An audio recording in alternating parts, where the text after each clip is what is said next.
Hola, ¿qué tal? ¿Cómo les va? Muy buenas tardes. Estamos en la primera edición de Diputados TV en este, marco de la convocatoria o la espera de la convocatoria de las sesiones extraordinarias en este DTV de verano y, justamente con toda la información parlamentaria específicamente de la Cámara de Diputados. Mi nombre es Verónica Benaim y estos días los voy a estar acompañando en esta primera edición. No voy a estar sola, por suerte estoy con mis compañeros, con mis colegas parlamentarios que siempre tienen un montón de información para compartir con ustedes, así que vamos a presentarlos. Por mi lado, de este lado, el señor que ha vuelto también de sus vacaciones, ha vuelto Leonardo Fredes. ¿Cómo te va? ¿Cómo te va, Vero? Buenas tardes, el gusto compartir este segmento con vos desde la conducción, lo mejor en esta etapa de conductora. ¿Qué vamos a estar diciendo, Leo? ¿Qué vamos a estar comentando? Expectativa, es la palabra, expectativa por el decreto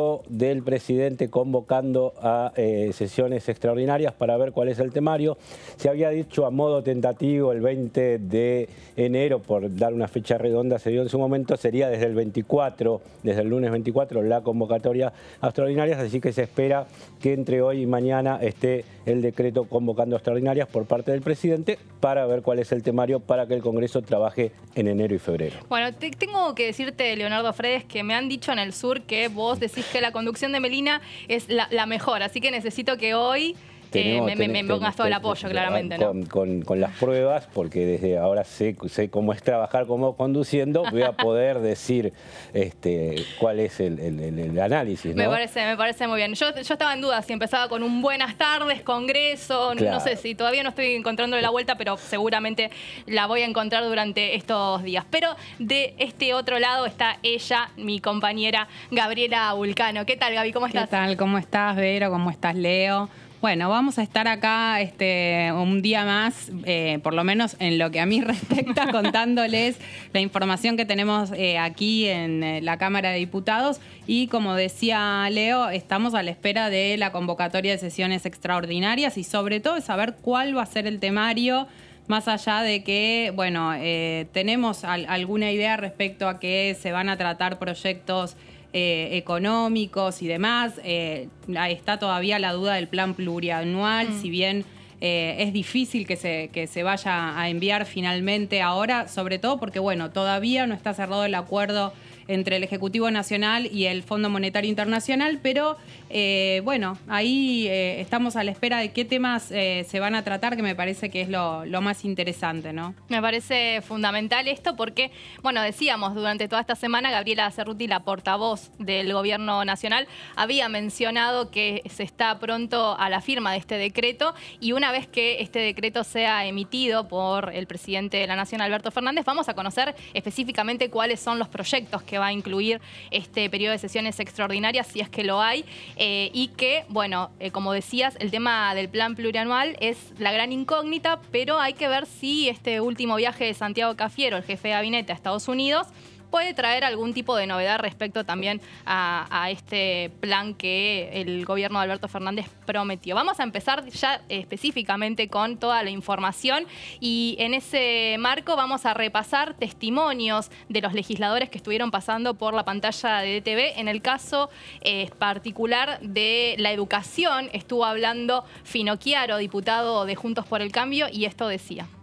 Primero, no sé si fue tan así la declaración de Soledad, creo que ella dijo, están perdidos en los pasillos de alguna me pareció lo mismo, sí. Víctima, yo estoy de acuerdo. Y te voy a decir por qué, porque yo creo que una de las principales cosas que tenemos que hacer en Argentina, ¿no? Además de oposición, oficialismo, todos los espacios políticos, empezar a pensar en grande y dejar de estar en el chiquitaje, es dejar de ser hipócritas, ¿sí? Yo recorro el conurbano, lo recorro mucho. De hecho, yo recorro La Matanza, que es como recorrer la mitad del conurbano, ¿no? Y nosotros estamos en un país que tiene 50% de pobreza, que tiene 70% de los chicos en situación de pobreza. No estábamos hablando de que si los chicos no estaban en la escuela, estaban en una situación idílica dentro de sus casas, calefaccionados, con todos los cuidados, no. Te voy a decir una cosa, Débora. Yo recorría el conurbano en esa época y lo mejor que le pasaba a los chicos, ¿sabes qué era? Que estaban solos en la calle. Los otros estaban, por ejemplo, limpiando parabrisas en la Ruta 3. Y lo peor es que cuando las escuelas comienzan a abrirse, papá o mamá habían perdido el trabajo, ya no tenían la changa y el ingreso de ese chico se había transformado en un ingreso familiar. Y el papá o la mamá le costaba mucho dejar que el chico dejara de limpiar vidrios en la Ruta 3. Entonces, a ver, empecemos a pensar sin hipocresía. Y en segundo lugar, tenemos que trabajar con esos chicos. Un chico, por ejemplo, que durante 2 años no fue al colegio secundario, es muy difícil que vuelva. Entonces ahí tenemos que trabajar con otras opciones para esos chicos. Tenemos que trabajar, por supuesto, ofreciéndoles volver al colegio, por supuesto, ofreciéndoles distintas variables dentro del colegio, pero también en capacitación, en oficios, en relación con el mundo del trabajo. Es decir, lo que dijo Soledad es la verdad, aunque nos duela, aunque nos hiera, aunque nos estigmatice, pero es la verdad. Es la Argentina en la que vivimos, porque la Argentina en la que vivimos es un país pobre. No vivimos en la Argentina de 1920. Acá atrás, en la biblioteca, hay un diccionario que me regaló mi abuelo, un diccionario Codex de 1920. ¿Sabe lo que dice en la entrada argentina? Además de hablar maravillas, sobre el final dice: Argentina y Estados Unidos se disputan el liderazgo de las Américas. Bueno, no vivimos más en ese país. Hasta ahí entonces escuchábamos la palabra del diputado de Juntos por el Cambio, Alejandro Finocchiaro, por la provincia de Buenos Aires, ex ministro de Educación de la Nación durante el gobierno de Mauricio Macri, hablando sobre estas palabras, Gaby, estos testimonios que hizo la ministra de Educación porteña, Soledad Acuña, que, bueno, se tomaron como estigmatizantes, ¿no? Volvió a hablar un poco de caer en una familia según la clase social. Sí, así es. Ayer justo le preguntamos a Finocchiaro por este tema, por las declaraciones. De hecho, nos comentó que había hablado con la ministra Acuña respecto a este tema. Y bueno, le preguntábamos un poco, qué pensaba, si estaba de acuerdo o no. Bueno, acá vimos que nos decía que estaba de acuerdo con las palabras que había dicho, haciendo el análisis respecto a cuál hoy es la situación de las niñas, niños y adolescentes en la Argentina, ¿no? Nunca es triste la verdad, dice Joan Manuel Serrat en una canción que me gusta mucho, pero vamos a preguntarle si esto es así, si es realmente verdad, como dice Finocchiaro, es una realidad el tema de la pobreza y esta justificación a los dichos de la ministra Soledad Acuña. A nuestra invitada, que abrimos este bloque con Romina del Pla, diputada del Frente de Izquierda. ¿Qué tal, Romina? ¿Cómo te va? ¿Qué tal? ¿Cómo te va? Bueno, ¿cómo ves este análisis vos? Bueno, creo que las declaraciones bestiales de Soledad Acuña no son las primeras. Hemos tenido ya varios tomos de este tipo de declaraciones, porque en realidad lo que ella, cuando plantea ya es tarde para ir a buscarlos, es porque ella considera que, bueno, que hay todo un sector de las niñas, niños y adolescentes que no le corresponden ni es su responsabilidad como ministra de Educación de la ciudad. Entonces, esto es lo grave, y aparte hacer rápidamente un signo igual entre aquel niño o niña que es reclutado por las bandas del narco, que se tendrían que estar preocupando por cómo las desbaratan, primer detalle, o que viven en una villa, queremos saber cuáles son los planes de urbanización, o que han tenido que ir a trabajar. Bueno, efectivamente son todos rubros donde el Estado tendrá que estar interviniendo, ¿no? Diciendo, ay, que ya está, los chicos ya irrecuperables. Vergonzoso. Esto está demostrando que en realidad los propios pibes, pibas y adolescentes de la ciudad y del país han movilizado reclamando computadoras y conectividad, tanto al gobierno de la ciudad como al gobierno nacional y de cada una de las provincias, que durante 2 años de pandemia han sido muy poquitas las medidas que se han adoptado para poder sostener esa conectividad y esa relación escolar cuando no se podía la presencialidad. Tenemos que recordar que en la ciudad se obligó a una presencialidad de improviso, improvisada, apurada, que llevó al fallecimiento de una cantidad importante de docentes. Quiero recordar acá a la legisladora Amanda Martín de la ciudad, que justamente cuando asumió su banca lo hizo nombrando a todos los docentes fallecidos en la pandemia, justamente por la irresponsabilidad de mandarlos a trabajar sin vacuna y demás previamente. Entonces, creo que desde este punto de vista la situación educativa es muy grave, es muy grave. Ninguno de los gobiernos puede hacerse el distraído. porque lo de la ciudad es grave y lo del resto del país también.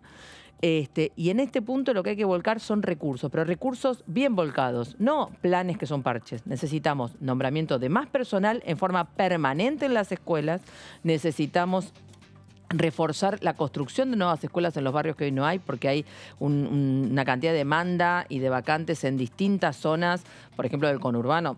Hablo por La Matanza, González Catán, Virrey del Pino, sí. Los cursos de 40, 50, 60 pibes, está claro que así no se puede dar clase aún sin pandemia.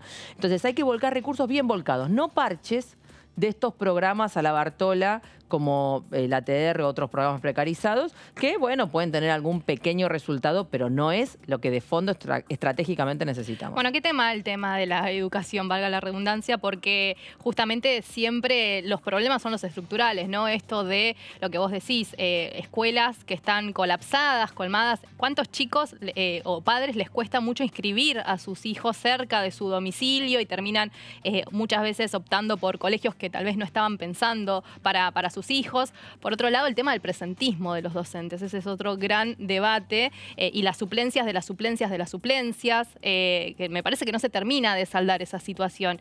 Y por otro lado, yo quería destacar, al menos Acuña decía que se recuperó el 98% de la presencialidad de los chicos, aquellos que estaban incluso desconectados. ¿Cómo ves esto? Si realmente crees que es así. Mira, yo creo que hay cifras que son difíciles de verificar, o sea, difícil de verificar porque vos tenés, además hay una situación que es la siguiente, en todas las jurisdicciones no está el registro de todos los pibes que tendrán que estar en la escuela. La realidad es que no. ¿Y cómo sabés quién se quedó desvinculado? Y bueno, porque en algún momento estuvo vinculado.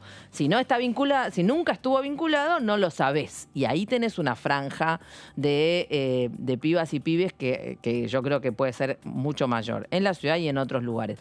Pero justamente yo voy a esto estructural que vos mencionabas, me parece que es la clave. Acá el problema para ingresar y sostener una escolaridad tiene que ver con resolver los problemas de conjunto, no solo educativos, sino sociales, sino la tensión entre llevar al pibe a laburar o ir a la escuela en una franja va a seguir existiendo, y creo que este punto es el que tenemos que revisar, y nosotros, bueno, por eso hemos planteado una cantidad de medidas de emergencia que tienen que ver también con la nacionalización del sistema educativo, con volcar los recursos realmente donde están y no empezar a los parches o a que cada provincia se arregle como pueda. Y bueno, en ese sentido creo que lo que se viene este año va a ser muy complejo. Yo estoy en la escuela, ustedes saben que sigo trabajando, y bueno, a mí la verdad que este año me resultó muy complejo cuando volvimos a la presencialidad. Estoy muy preocupada por lo que pasa en la escuela secundaria, sobre todo en la provincia de Buenos Aires.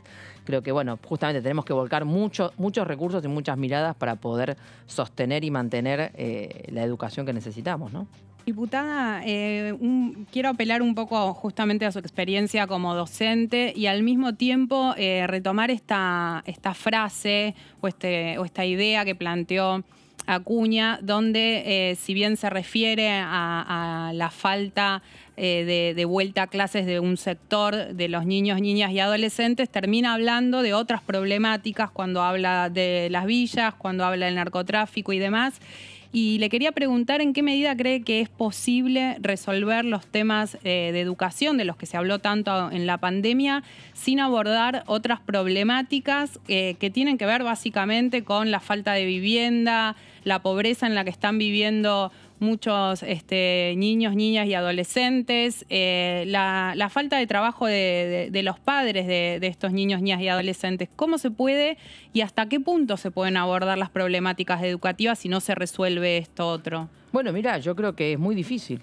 La escuela no puede ser una isla, y a la escuela no se le pueden volcar las responsabilidades y las demandas de los problemas sociales tan extendidos, justamente con una población que está más de la mitad bajo la línea de pobreza, y que en esta franja, niñas, niñas y adolescentes, está 7 de cada 10 niños y niñas están en esa situación.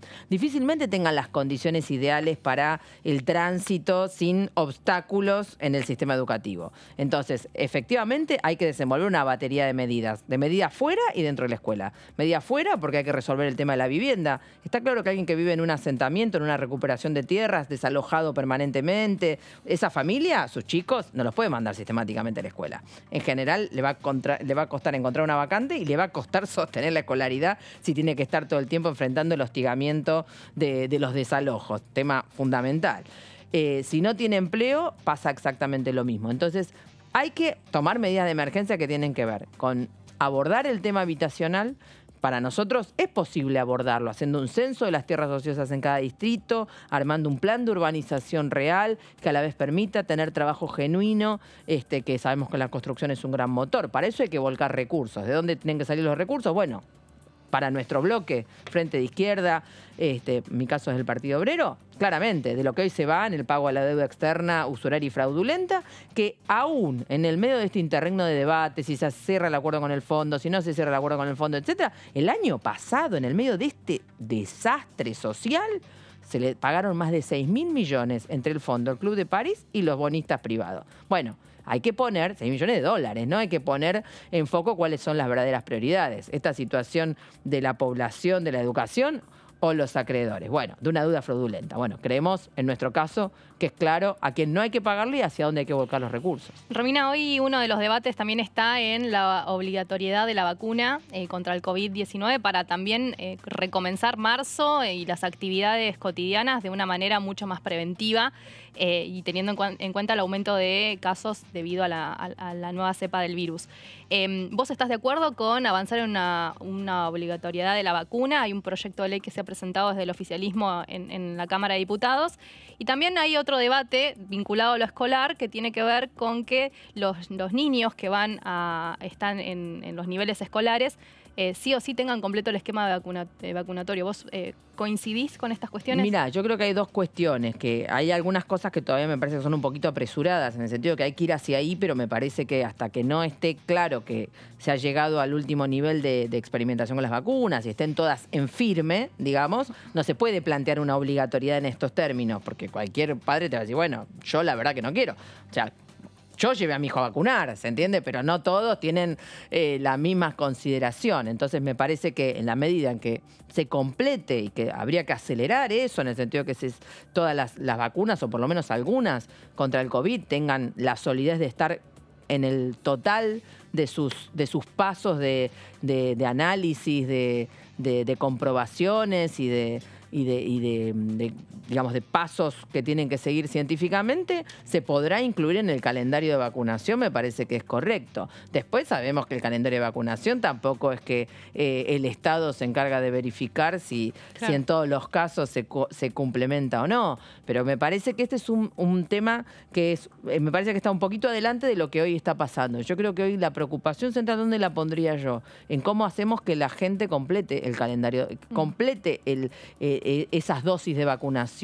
Y en muchos casos, ¿qué pasa? Falta un poco más de persuasión, falta un poco más de explicación, falta salir a buscar en algunos casos a aquel que por diversos motivos todavía no sabe cómo acceder a esa vacunación. Entonces, hay mucha yo creo desconfianza todavía. Claro, sí, pero también hay mucho desconocimiento. Cuando vos te metés un poquito más en las barrias, uno dice, ¿cómo desconocimiento? Sí, bueno, pero no todo el mundo está con internet, con el celular, con la conectividad. Vos te movés un poquito más y te das cuenta que este mundo digital en el que algunos creen que es el único mundo que existe, no es la realidad. Tienen otro tipo de preocupaciones, como el día de hoy. ¿no? Claro, pero además no están los recursos. Entonces me parece que hacer equipos que circulen por los barrios, que puedan verificar esta situación, hay que abordar un tema que es la cuestión de los indocumentados. Yo lo vengo planteando. ¿Cómo van a vacunar a los indocumentados? Si hoy acceder a la vacunación es solamente con el documento. Totalmente. ¿Se abordó ese problema? No, bueno, no son tantos, pero son una cantidad. Cuando uno empieza a escarbar los casos particulares,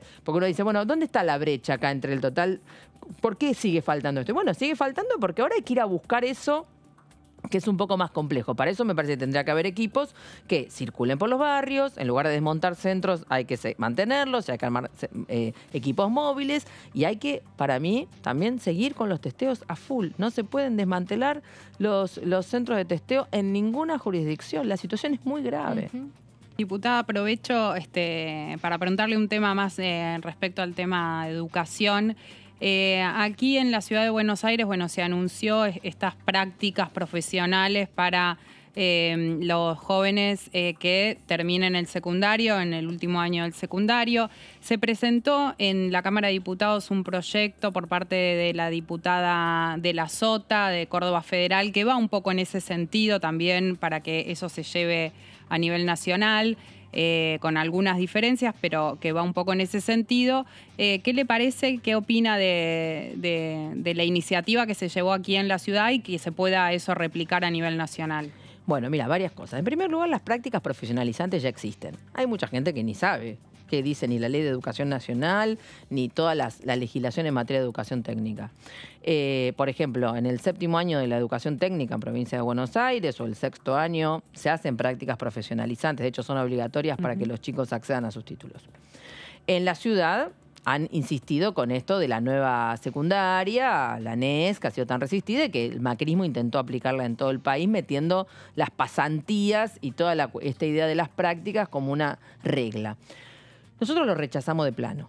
¿Por qué? Primero, porque ya están mal como se hacen en la mayoría de las prácticas profesionalizantes que ya existen, están mal. Hay un montón de zonas grises, hay un montón de problemas y de posibilidades de accidentes, de dificultades de distinto tipo, que ya cuestionan ese mecanismo de intento de relación del mundo de la educación con el mundo del trabajo, ¿sí? Terminan siendo mano de obra barata y termina habiendo un montón de problemas en el medio que mientras no surgen los problemas, nadie dice nada. Podría citarte fuera de cámara un montón de casos donde se demuestra que hay una amplia zona gris que termina poniendo en peligro a los estudiantes y a los docentes. Entonces, el problema acá, este empecinamiento en tratar de presentar que descubrieron la pólvora y entonces el problema es que a los pibes les falta práctica y por eso no tienen trabajo, es falso.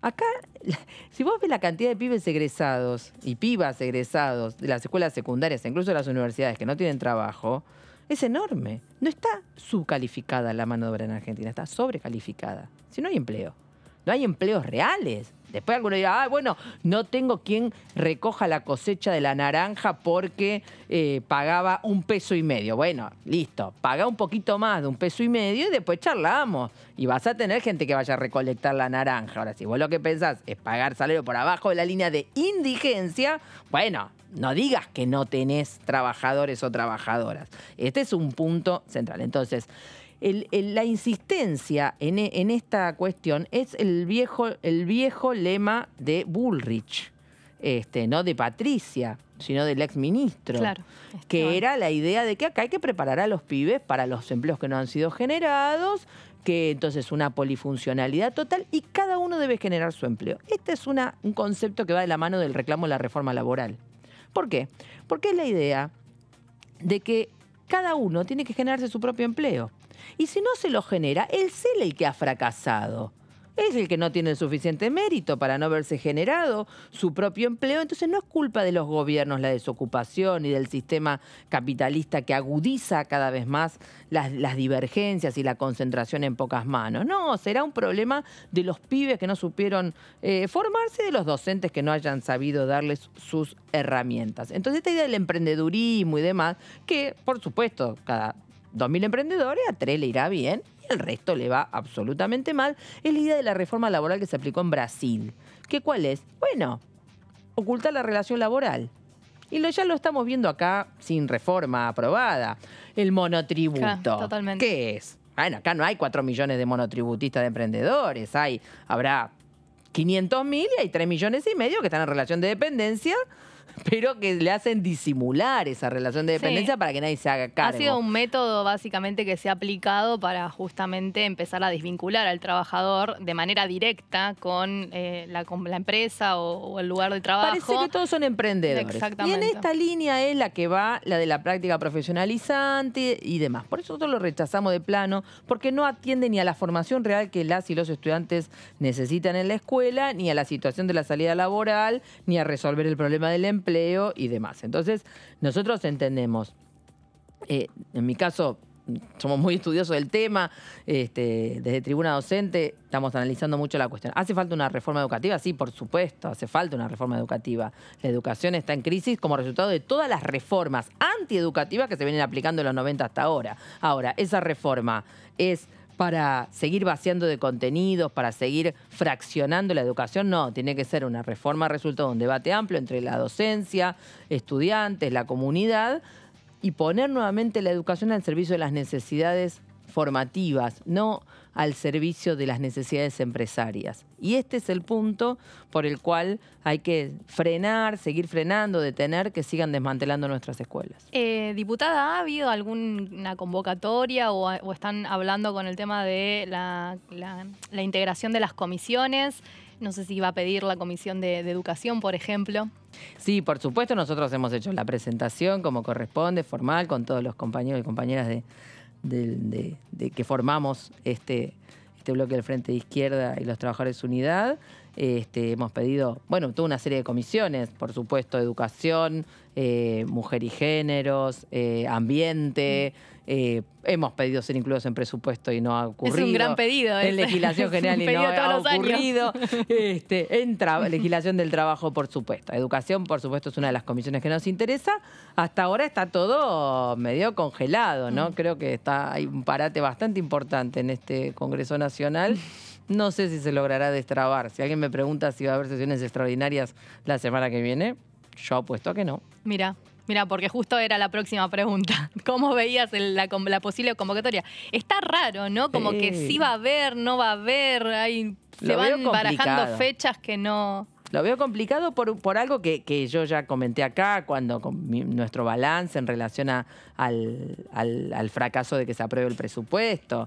Cuando vos tenés dos bloques que aún actuando distinto, los dos bloques mayoritarios querían que se apruebe el presupuesto y no logran que se apruebe y se termina rechazando, bueno, te está hablando de una descomposición de esos bloques políticos para poder arribar a algún tipo de acuerdo, porque el punto central es este que se está discutiendo con el fondo. Ese es el eje ordenador. En la medida en que están todos de acuerdo en pagar, después no importa, sacan cartas, van bien en las cartas, Cristina escribe cartas, manda cosas, no pasa nada, están todos de acuerdo en pagar. Entonces, ese es el punto final. Y como para pagar hay que hacer un ajuste tremendo, lo digo con una sonrisa, pero es terrible. Bueno, ahí es donde está el punto central. Y entonces ahí chocan sobre los costos. Entonces hay una desorientación. Si vos me preguntás, creo que están totalmente desorientados, no saben qué hacer. Diputada, ahí usted menciona algo, dice, bueno, entiendo que está hablando de Juntos por el Cambio, que es la principal fuerza de la oposición, y el oficialismo están todos de acuerdo en el fondo con pagarle al fondo, valga la redundancia. Ustedes plantean no hay que pagar esa deuda, que no son los únicos, porque hay algunos sectores dentro del kirchnerismo, si se quiere, que dicen, bueno, la verdad es que no se puede pagar la deuda, no lo dicen puertas afuera, puertas adentro, algunos lo dicen, pero ustedes vienen planteando de manera muy firme que no hay que pagarle al fondo. Desde quienes sí creen que le tienen que pagar, dicen si no se les paga, la inflación va a ser todavía más alta, las condiciones económicas se van a profundizar. ¿Qué le responde usted a quienes dicen eso para argumentar que es necesario sí o sí cerrar un acuerdo con el FMI? Bueno, mira, yo creo que son, en primer lugar, dos debates diferentes. Porque incluso algunos, vos mencionabas bien, desde el kirchnerismo insinúan, bueno, en estas condiciones no se puede pagar, en estas condiciones mejor no y demás. No son partidarios de no pagar. Son partidarios de que, bueno, nos están colocando en una situación tan terrible que no podríamos aceptar. Pero estratégicamente consideran que esa es una deuda aceptable. A diferencia de nosotros que decimos desde el vamos, es una deuda que debe ser rechazada, porque es una deuda que ha sido colocada para someter al país justamente, ha sido colocada para la fuga de capitales, ha sido colocada para garantizarle a ciertos bancos y fondos amigos cobrar otras deudas previas completamente fraudulentas, y en ese punto no es una deuda legítima que se ha otorgado para, bueno, poner en marcha, no sé, una transición energética. Tanto está el debate sobre las plataformas petroleras. No, de ningún modo. Es una deuda que ha sido colocada para la fuga y para el negociado de banqueros y acreedores. Entonces, este gobierno perdió una oportunidad de oro, que era que cuando asumió, haber rechazado justamente y cuestionado. Fíjate que aparecen, bueno, algunos estudios internacionales, el propio fondo que cuestiona, aparecen elementos muy de fondo que podrían haber cuestionado la legitimidad de la deuda, aún en términos legales. Entonces nosotros lo que planteamos es otra cosa, que tomar una medida, digamos, política de fondo, que es el rechazo de esto, demostrar por qué esto es trucho y fraudulento, demostrar por qué no corresponde pagarlo y Por lo tanto, acompañar esa medida con otras, con medidas para evitar algunas de las represalias, entre comillas, que podría haber. Por eso entendemos que hay que nacionalizar la banca, nacionalizar el comercio exterior y poner, por lo tanto, una valla a la fuga mayor de capitales y demás. Pero hay que tomar un conjunto de medidas y en ese sentido entendemos que se pueden reorganizar el uso de esos recursos. Entonces ahí viene la idea, bueno, pero perdemos el crédito internacional. No sé, acá hagamos una encuesta acá. ¿Quién acá considera que lo va a afectar el problema de perder el crédito internacional? Ninguno. ¿A quién lo va a afectar? ¿A Toyota? ¿A algún banco internacional? Bueno, no nos interesa. Toyota bastante ya remite a sus casas matrices las ganancias súper fabulosas que tiene de la flexibilidad laboral que ha logrado que le aprueben en Argentina. Los bancos, no tenemos ningún compromiso con los bancos, no nos vamos a poner a llorar por ningún banco. Así que, ¿el jubilado va a perder el crédito internacional? No. El comerciante, pequeño comerciante, tampoco. Una pyme no. Se está penando a ver si le dan un crédito en alguna banca estatal con suerte y viento a favor. Entonces, no pasa nada. No hay ningún problema de fondo que a los trabajadores, a los jubilados, a la juventud los afecte. ¿Una intención Entonces, de crear esa necesidad? Si reorganizamos los recursos, el uso de los recursos, bueno, cambiamos el eje. Porque te digo, ay, ¿qué problema? No, mira, problemas tenemos por pagar. Problema tenemos que tenemos el 70% de los niños y adolescentes bajo la línea de pobreza. Que la canasta básica es de 76.000 pesos. En Argentina hay una inflación de arriba del 50%. Y el problema es que esos 76.000 pesos, que es lo que determina quién es pobre y quién no, la mayor parte de los asalariados no los cobran.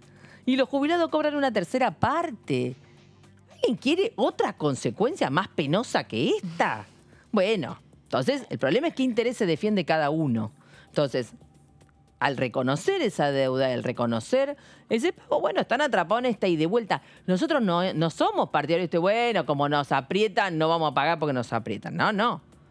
Nosotros somos partidarios de justamente rechazar de plano, políticamente, reorganizar el uso de los recursos, hacer un planteo de fuerza en ese sentido, no quedar a la merced también de lo que se le ocurra hacer a alguno que le dejamos la puerta abierta también para que nos pase el viento y nos arrase, ¿se entiende? ¿Y cómo ve esta relación que está teniendo el gobierno argentino con Estados Unidos, ¿no? Como muy amena pareciera.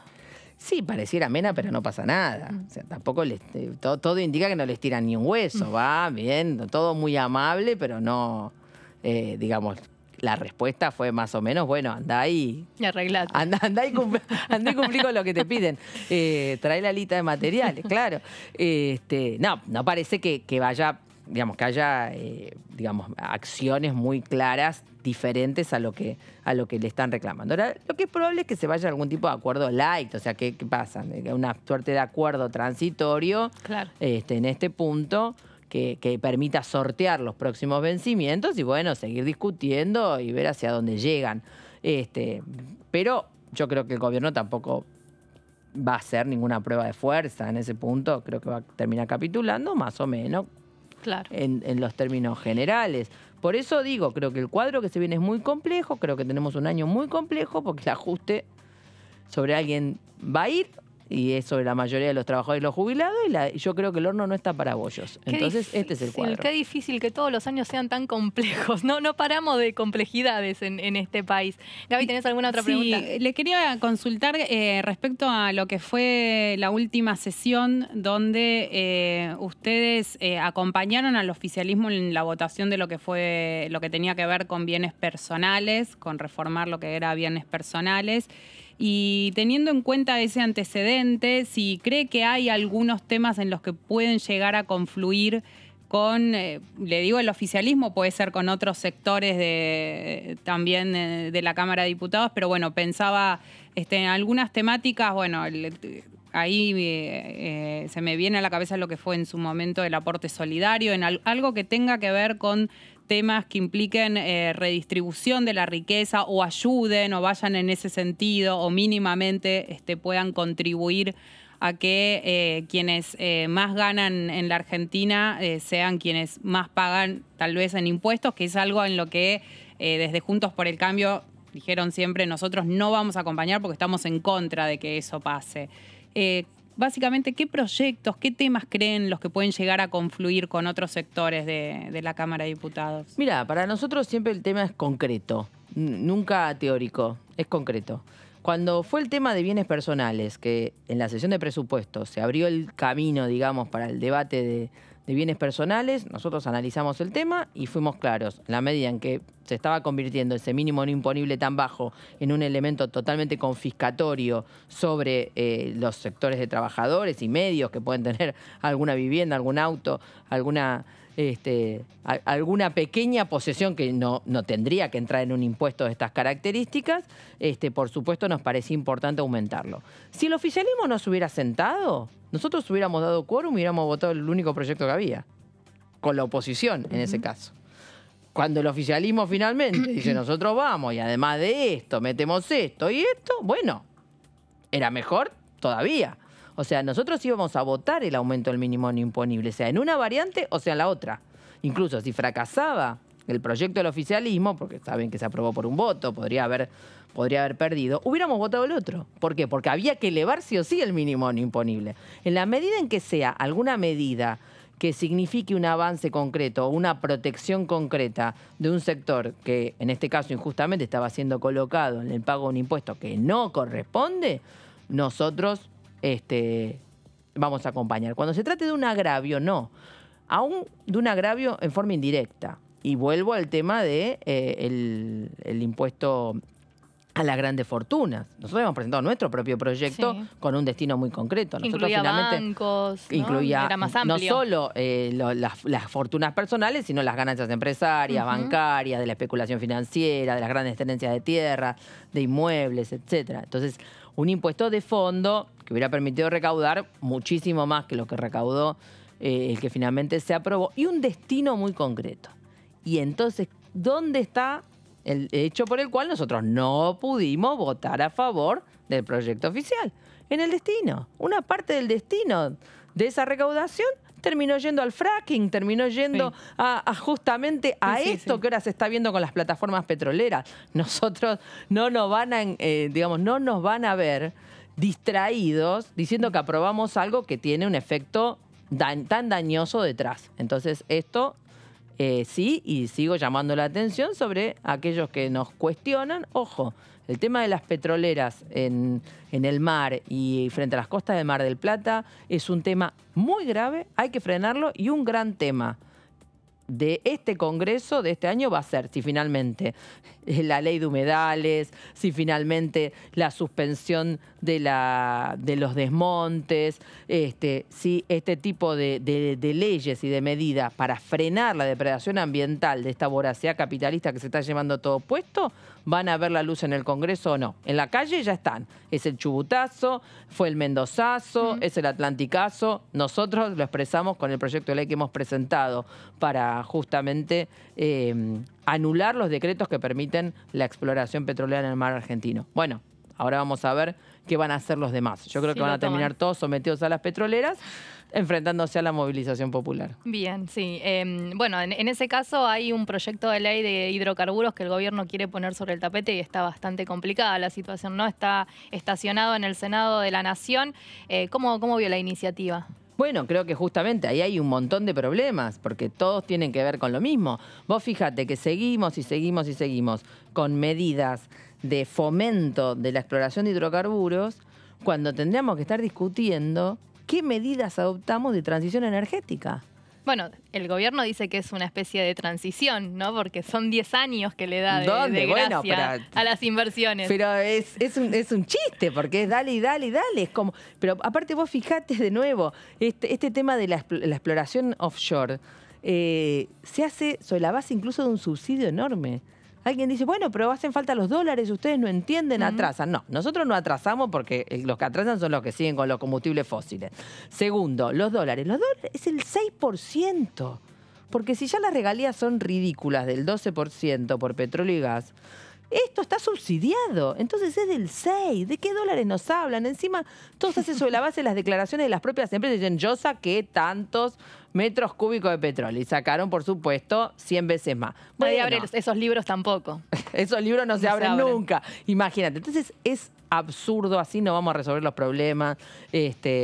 No se pueden resolver los problemas sometidos a los intereses de un pequeño puñado de pulpos petroleros, mineros, diputada, o capitalistas en general. Ahí se armó un debate, si se quiere, entre quienes, algunos especialistas, quienes están interesados en las temáticas y quienes son defensores de los temas del medio ambiente, respecto a cierta dicotomía entre o defender el medio ambiente o apostar por el progreso, ¿no? Como una idea de que esta dualidad, esta dicotomía en realidad de o una cosa o la otra.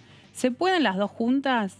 Bueno, por supuesto que se pueden. El problema es que no se puede si lo que se va a seguir poniendo en el centro de la escena es la lógica de la ganancia capitalista, por encima de todo lo demás. Entonces, ¿puede haber un uso de los recursos amigable con el ambiente? Sí, se puede. Y no solo se puede, se tiene que poder.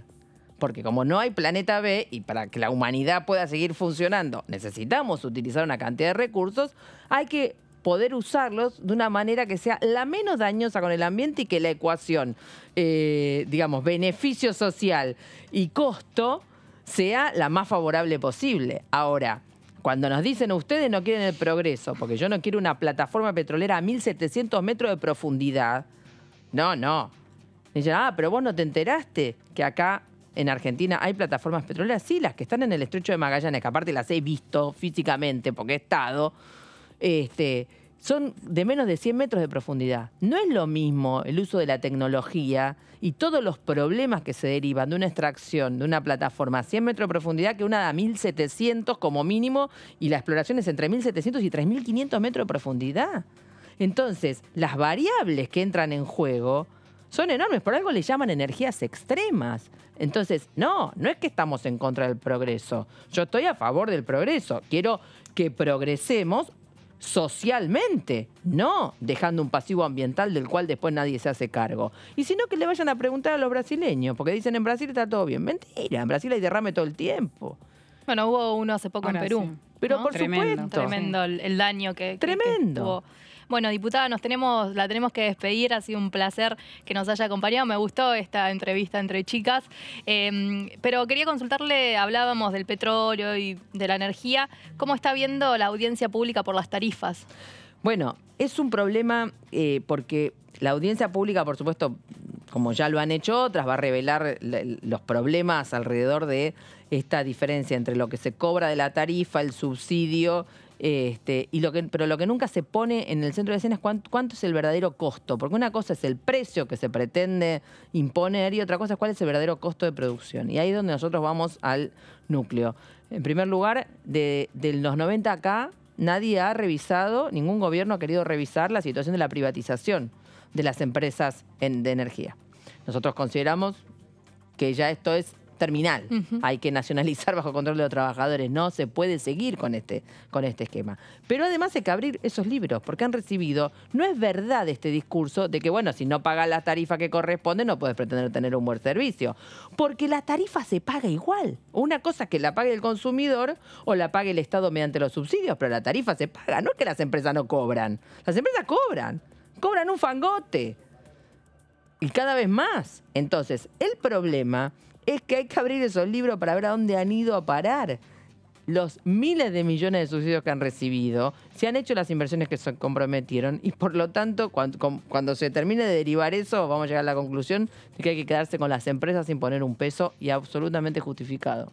Gracias, diputada Romina del Pla, del Frente de Izquierda. Vamos a seguir repasando más testimonios de los legisladores de esta casa. En este caso estuvo hablando el diputado del Frente de Todos por la provincia de Santa Fe, Tonioli, sobre, bueno, el gran tema, ¿no? El Fondo Monetario Internacional y las negociaciones.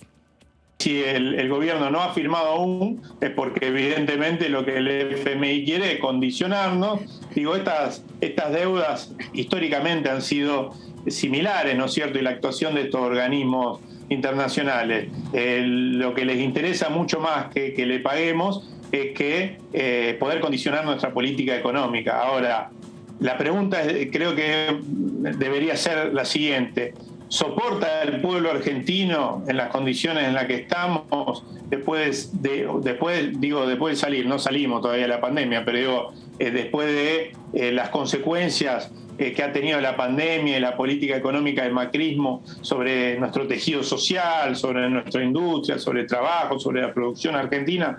¿Cuánto soportaríamos nosotros como pueblo de esas políticas que tradicionalmente el Fondo Monetario ha llevado adelante? Si este gobierno no ha acordado todavía es porque está teniendo una posición firme al respecto. Entonces yo creo que hay que acordar o no, yo creo que hay que crecer, hay que generar trabajo, hay que generar producción, hay que generar las condiciones para las mejoras, valga la redundancia, las condiciones de vida de la mayoría de nuestro pueblo. Néstor Kirchner en su momento impuso una apotegma, ¿no? Que los muertos no pagan. Decía que los muertos no pagan.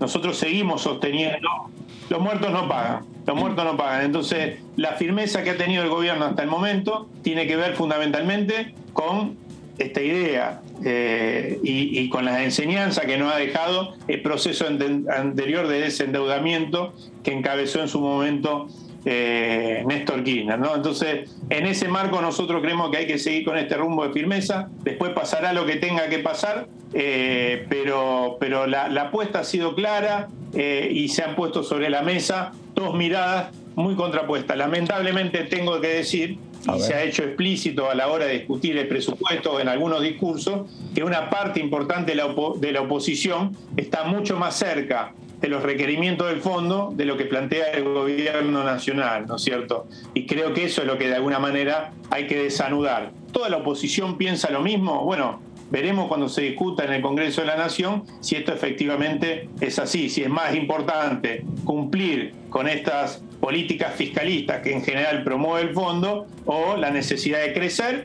y de saldar las deudas, pero creciendo, produciendo, trabajando, ¿no? Eduardo Tonioli, entonces, de la provincia de Santa Fe, pasaba hablando sobre esta situación del Fondo Monetario Internacional. ¿Y qué tema, Gaby, las posiciones que hay al respecto, ¿no? Escuchábamos que el diputado santafesino dice el FMI nos quiere condicionar con la deuda y cierta resistencia por parte del oficialismo con algunas cuestiones en las que se querría avanzar.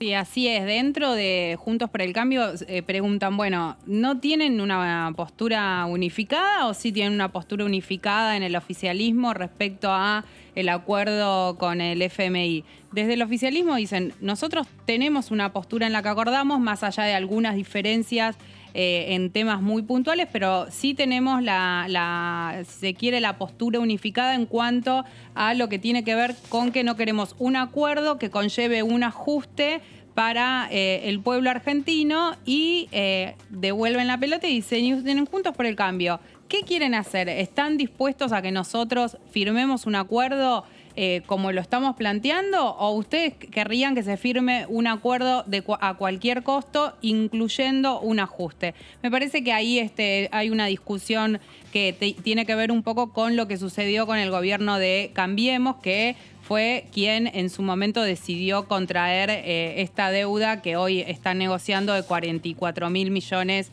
de dólares con el organismo internacional, ¿no? Totalmente, una deuda que se contrajo, siempre decimos, ¿no? Sin ningún tipo de previsión de cómo se iba a pagar a largo plazo, ¿no? Como tomamos deuda, pero no sabemos después cómo resolverlo. Sin dudas es el gran debate, vamos a seguir consultando la postura de los legisladores, pero ahora le toca a él, al señor Leo Fredes. No sé si me va a hablar en inglés esta columna, pero bueno, estamos a la espera, decíamos, de la convocatoria de sesiones extraordinarias. Y uno de los proyectos que puede estar incluido en este temario sería electromovilidad, Leo. Exactamente, justamente esa es la introducción del tema, de que sería uno de los proyectos incluidos por el Poder Ejecutivo en el temario de sesiones extraordinarias para lo que queda de enero y las 4 semanas de febrero, si es que la convocatoria finalmente se oficializa este fin de semana. Y decíamos, además de Compra Argentino, de hidrocarburos y de otros proyectos del Poder Ejecutivo que están como tentativas de temario para para estas posibles sesiones extraordinarias, también está este de electromovilidad, que fue presentado por el Poder Ejecutivo en el mes de octubre, motorizado por el presidente Alberto Fernández en una planta automotriz. Allí lo terminó de anunciar y dio los principales lineamientos, y es la letra chica y lo técnico ha sido elaborado por el Ministerio de Desarrollo Productivo de Matías Culfas. Y el punto principal del proyecto es que se pretende llegar al año 2041 con la prohibición de venta de modelos nuevos de nafta y diésel. Esto tiene que ver con que se dejen de comercializar estos vehículos. Aquí en Argentina se habla, Vero, de 2041. En otros países del mundo, Noruega está hablando de 2030. Sí. O algunos países de Europa están hablando de 2035. Argentina, bueno, un poco más relegado por esta condición de país en vías de desarrollo. Claro, se entiende. De poner ese límite por ahora. Obviamente, con los años se puede modificar. El proyecto, en su articulado principal o en sus puntos principales, establece la creación de la Agencia Nacional de Movilidad Sustentable como organismo responsable de reglamentar las normas que regirán para los vehículos que se comercializarán en el mercado argentino, tanto para los de producción nacional como para los importados. También busca impulsar, mediante un régimen de promoción industrial, la evolución de la electromovilidad con vehículos 100% eléctricos para aplicarlo a todo tipo de movilidad. Esto es, livianos, medianos, pesados, de pasajeros, de carga, también micromovilidad, experimentales y los designados por la autoridad de aplicación. Esto es dejar un poco abierto para cualquier otro tipo de variante. En otra placa vemos que se establece un régimen de beneficios para promover la adopción de vehículos eléctricos que incluirá al público comprador con descuentos sobre el precio del modelo o la remoción de la base imponible de bienes personales. Aquí hay todo un tema que viene de hace 10 años por lo menos, que tiene que ver con esto de cuánto tributan los vehículos de alta gama y cómo afecta en bienes personales. Bueno, aquí se estaría dando algún tipo de incentivo para que se pase de motores diésel o nafta a una especie de compensación, claro, para promoverlo. Exactamente. También se propone incentivos a las fábricas terminales autopartistas, productores de baterías y de cargadores, con beneficios fiscales estáticos cuando se instalen proyectos productivos de movilidad sustentable y dinámicos en función del cumplimiento de metas acordadas. Esto puede ser metas de exportaciones, creación de fuentes de trabajo y desarrollo de proveedores. En otra placa que explicamos este proyecto presentado por el Poder Ejecutivo, como decíamos, se estima la creación de 12.500 puestos de trabajo en las terminales automotrices con inversiones que ronden los 5.000 millones de dólares. Y además se prevén otros 8.500 puestos de trabajo en los sectores autopartistas y fabricantes de baterías, que serían nuevos actores de la cadena de valor de la producción automotriz. Y en una última placa decimos que está previsto que el transporte público y las flotas de las dependencias del Estado comiencen a incorporar unidades 100% eléctricas en el menor tiempo posible. Hubo una diferencia entre dos ministerios del gobierno de Cambiemos, de Mauricio Macri, entre el Ministerio de Ambiente del Rabino Bergman y el ministro de Transporte, Guillermo Dietrich, en su momento, porque desde uno de los ministerios se pretendía impulsar la movilidad eléctrica y fue un poco frenado por el otro. Estas internas se suelen dar y no estamos exentos de que se sigan dando. Me acuerdo, Leo, y bueno, esto tiene que ver con la lista de proyectos de incentivos que el gobierno nacional con la que quiere avanzar, ¿no?, en estas leyes para justamente desde la actividad industrial y productiva se puedan generar puestos de trabajo y también el ingreso y circulación de divisas. Bueno, Leo, bastante completo, la verdad. La próxima Speaking English, en el próximo bloque, estamos cumpliendo con la primera hora de Diputados TV, primera edición. Vamos a seguir con más entrevistas y bueno, no sé qué otros proyectos vendrán en este temario entonces. Bueno, como vos bien decías, Vero, la idea es poner el foco en lo que tiene que ver con la creación de puestos de trabajo, generación de divisas. Ayer hablábamos también del proyecto que fomenta lo que tiene que ver con la industria automotriz. Probablemente después, en un rato, vamos a hablar del proyecto agrobioindustrial también, que tiene que ver con el fomento de la agrobioindustria. Hay varias iniciativas en ese sentido que tienen como objetivo, tratar de ver si se puede mover un poco más la economía, se puede afrontar lo que tiene que ver con la crisis económica, que desde el Ejecutivo Nacional siempre remarcan. Tiene que ver con el contexto de la pandemia, pero también tiene que ver con lo que ellos llaman la pandemia que generó el gobierno de Cambiemos, así le llaman ellos. Dicen, nosotros veníamos con una crisis económica ya heredada del gobierno anterior y a eso se le sumó la pandemia. Se tuvieron que poner foco en lo que tenía que ver con lo sanitario. Ahora dicen, nos tenemos que enfocar todo lo que podamos con la economía. De hecho, preocupaba un poco este aumento en los contagios, no tanto desde lo sanitario, sobre todo porque hay una población muy vacunada y evita, como sabemos, los casos de gravedad, pero dicen a nivel económico estamos viendo que hay algunos reclamos por parte del sector empresarial que están generando problemas justamente por la cantidad de personas que están aisladas, ya sea porque tienen COVID o porque están aisladas preventivamente por contacto estrecho. Cuánta deserción, ¿no? Claro. Por esta situación que preocupa un montón, por eso el incentivo a la aplicación de las vacunas y tratar de completar todo el esquema que hoy está vigente, al menos en Argentina.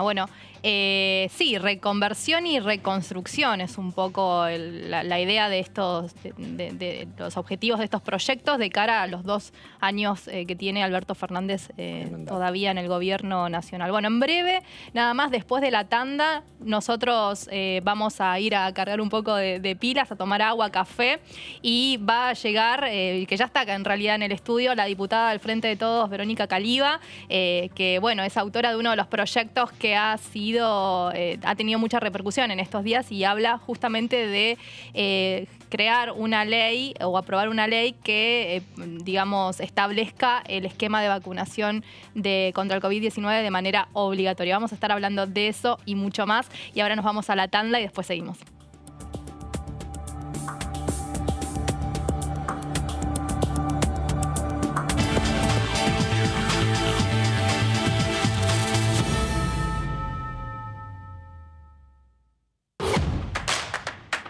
Información.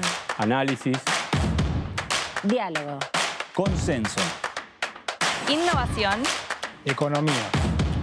Ambiente. Tecnología. Federalismo. Pluralidad. Oficialismo. Oposición. Todo lo que sucede en el Congreso. Te lo contamos nosotros. Porque somos tu voz en el Congreso. DTV, el periodismo en el Congreso. Estamos vacunando. Cuidémonos más que nunca. Para evitar que la enfermedad se propague, es importante que utilices correctamente el barbijo cuando te encontrás con otras personas. Chequea que tenga 2 o 3 capas de tela. Úsalo siempre y cubriendo el mentón, la boca y la nariz.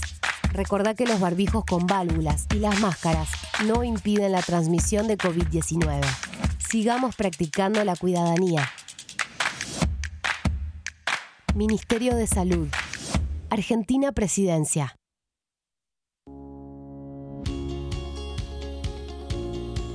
La Cámara de Diputados tiene 257 miembros. Los diputados debaten y sancionan leyes que rigen en todo el territorio nacional. Algunas de las más importantes son el presupuesto de gastos generales del Estado, el Código Civil, el Código Penal, la forma en que se rige el trabajo, las jubilaciones, entre tantas otras. Además, controla y hace un seguimiento de las políticas del Poder Ejecutivo a través de la visita de diferentes funcionarios o el pedido de informes, así como la posibilidad de realizar juicios políticos a los funcionarios. La duración de los mandatos de los diputados es de 4 años y pueden ser reelegidos indefinidamente. Desde el momento en que asumen y hasta el final de su mandato, no pueden ser acusados, interrogados judicialmente, ni molestados por las opiniones o discursos que imitan desempeñando su mandato. Son requisitos para ser diputado tener al menos 25 años, 4 años de ciudadanía argentina y haber nacido en la provincia por la que se postula o haber residido en ella los 2 años precedentes. se agrupan en bloques que expresan partidos políticos o afinidad ideológica. Existen también los monobloques integrados por un solo diputado.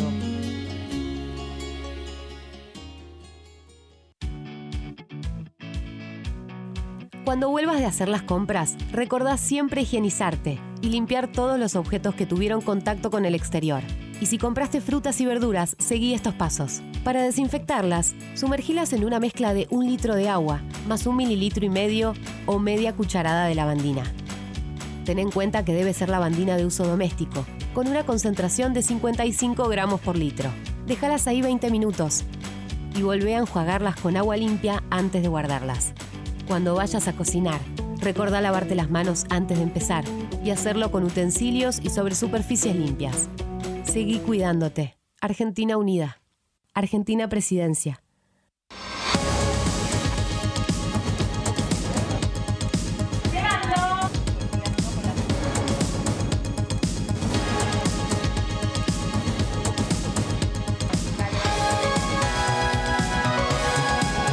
Todo lo que sucede acá te lo contamos nosotros, porque somos tu voz en el Congreso.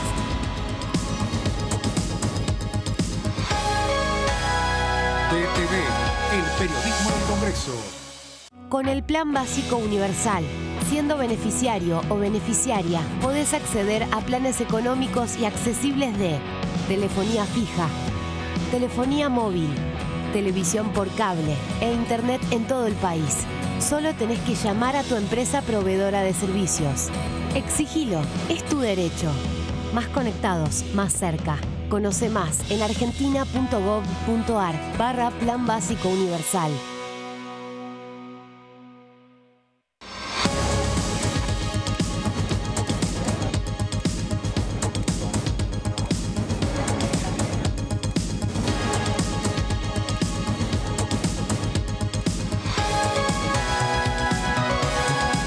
Todo lo que sucede en el Congreso te lo contamos nosotros, porque somos tu voz en el Congreso. DTV, el periodismo del Congreso. ¿Qué es tener tu casa propia? ¿Es tener un título que diga que es tuya? Sí, pero es más que eso. Es saber que vos y tu familia van a tener un lugar al que puedan llamar casa. Y a partir de ese momento, todo cambia. Los mates van a tener un sabor único. Las pastas van a ser más ricas que nunca.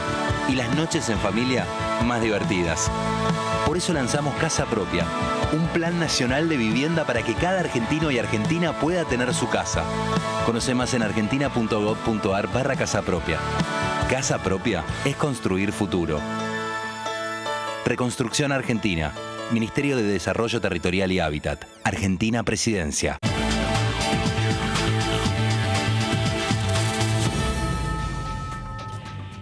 Bueno, comenzamos la segunda hora de esta primera edición de Diputados TV. Anticipábamos ya la presencia de la diputada del Frente de Todos, Verónica Caliba, de la provincia de Salta, para hablar de varias cuestiones, pero bueno, una que está en danza y que, bueno, genera bastante polémica, tiene que ver con si la vacuna debe ser obligatoria o no. Hablamos de la vacuna contra el COVID-19 y en estos días, en las últimas horas, justamente la diputada Caliba junto a Juan Carlos Alderete y presentó una iniciativa al respecto que tuvo muchas adhesiones. Diputada, muchas gracias por estar acá con nosotros en DTV.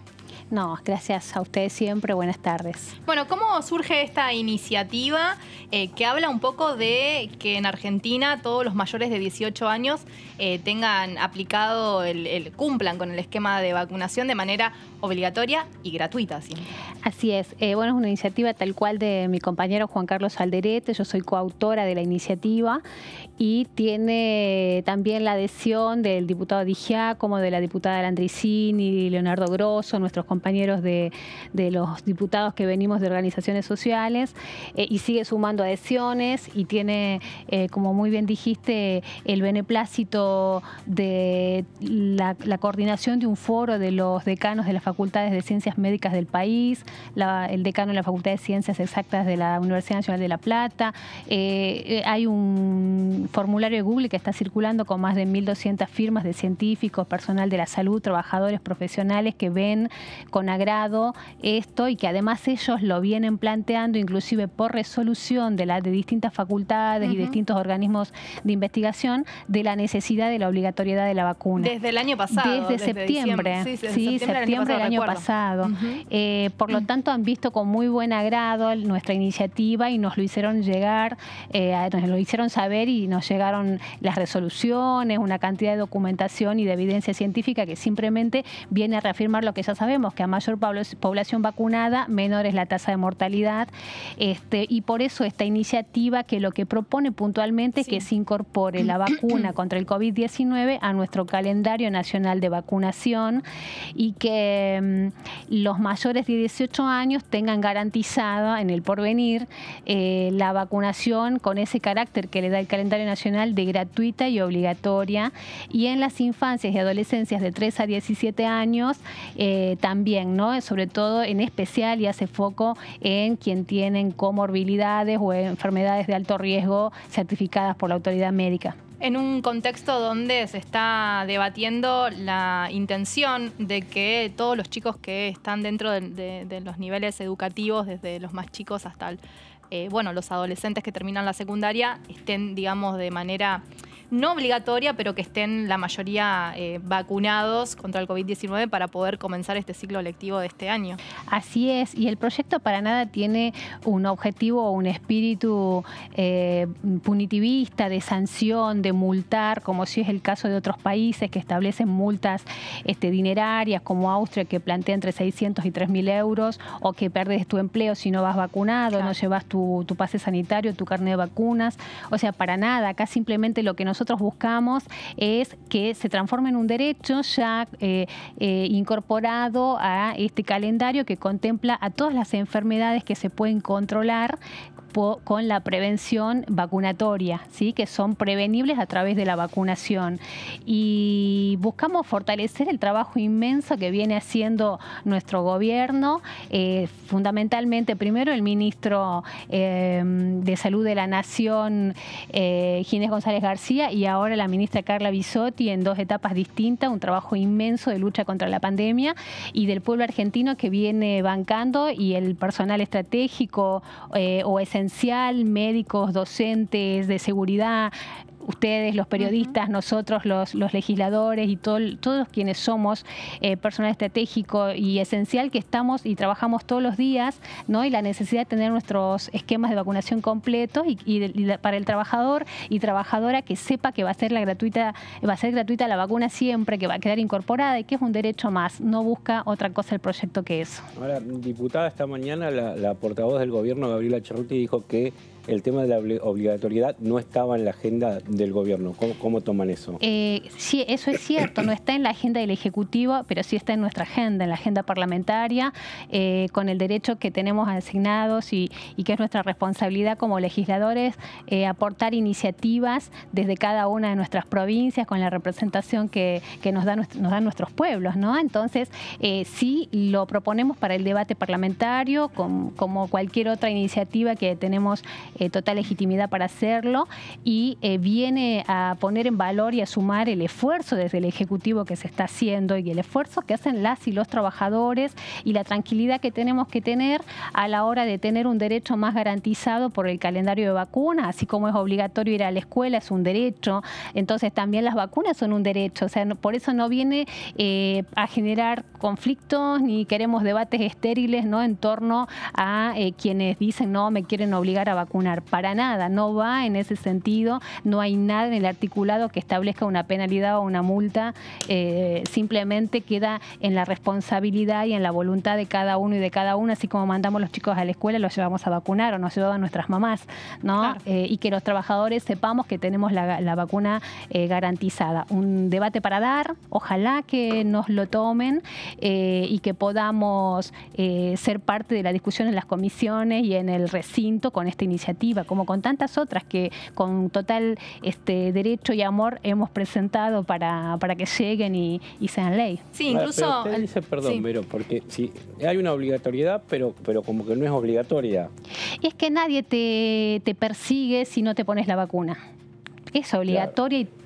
forma parte de los deberes y derechos que tenemos los ciudadanos, ¿no? Es decir, la salud colectiva, la salud pública, también es parte de la responsabilidad que vos puedas llegar a tener y cómo te posiciones y te pares ante las vacunas de sarampión, de la gripe o del COVID, ¿no? Entonces, es una vacuna más, tiene todos los avales y el consenso de la comunidad científica mundial, de la Organización Mundial de la Salud, del ANMAT, del COFESA, del Ministerio de Salud. Por lo tanto, es una vacuna que hoy millones la hemos recibido y que la celebramos y que ha costado tanto poder conseguir las vacunas. La estamos desarrollando. Además, creo que por eso también tiene tan muy buen recibimiento en los médicos, en los científicos que vienen trabajando de una manera denodada desde el momento mismo que se declaró la pandemia y que aquí tomamos las medidas que tomó nuestro presidente y que se fueron tomando en la Cámara de Diputados y de Senadores de cara a luchar contra la pandemia.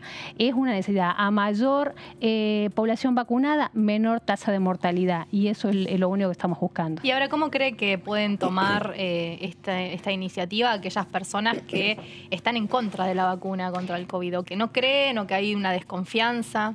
Bueno, creo que hay algunos discursos que obviamente no los vamos a revertir ni los vamos a convencer. Sí me importa, y lo digo como madre, como mujer, como legisladora, como argentina, sí me importa que le llegue la información precisa a la población, a las grandes mayorías que tal vez por un discurso de odio, por un discurso distorsivo, terminan no accediendo a un derecho, ¿no? Y a proteger y a cuidar de la salud de su familia o de su propia vida, ¿no? Teniendo este instrumento estratégico que son las vacunas, con un país que es pionero en el desarrollo de vacunas, ¿no? Que tenemos una tradición en materia de prevención de enfermedades que son absolutamente prevenibles con una vacuna. Claro. Bueno, 16:30 hay una conferencia de prensa en Casa Rosada. La ministra Carla Bisotti de Salud va a hablar justamente sobre el plan y la campaña de vacunación que está llevando Argentina, porque también, bueno, empiezan a surgir algunas dudas respecto a cómo empiezan a aplicarse la tercera dosis, los esquemas en ese punto. Y bueno, si hoy Argentina tiene la capacidad de vacunas que tiene que tener como para seguir aplicando estas dosis a la población.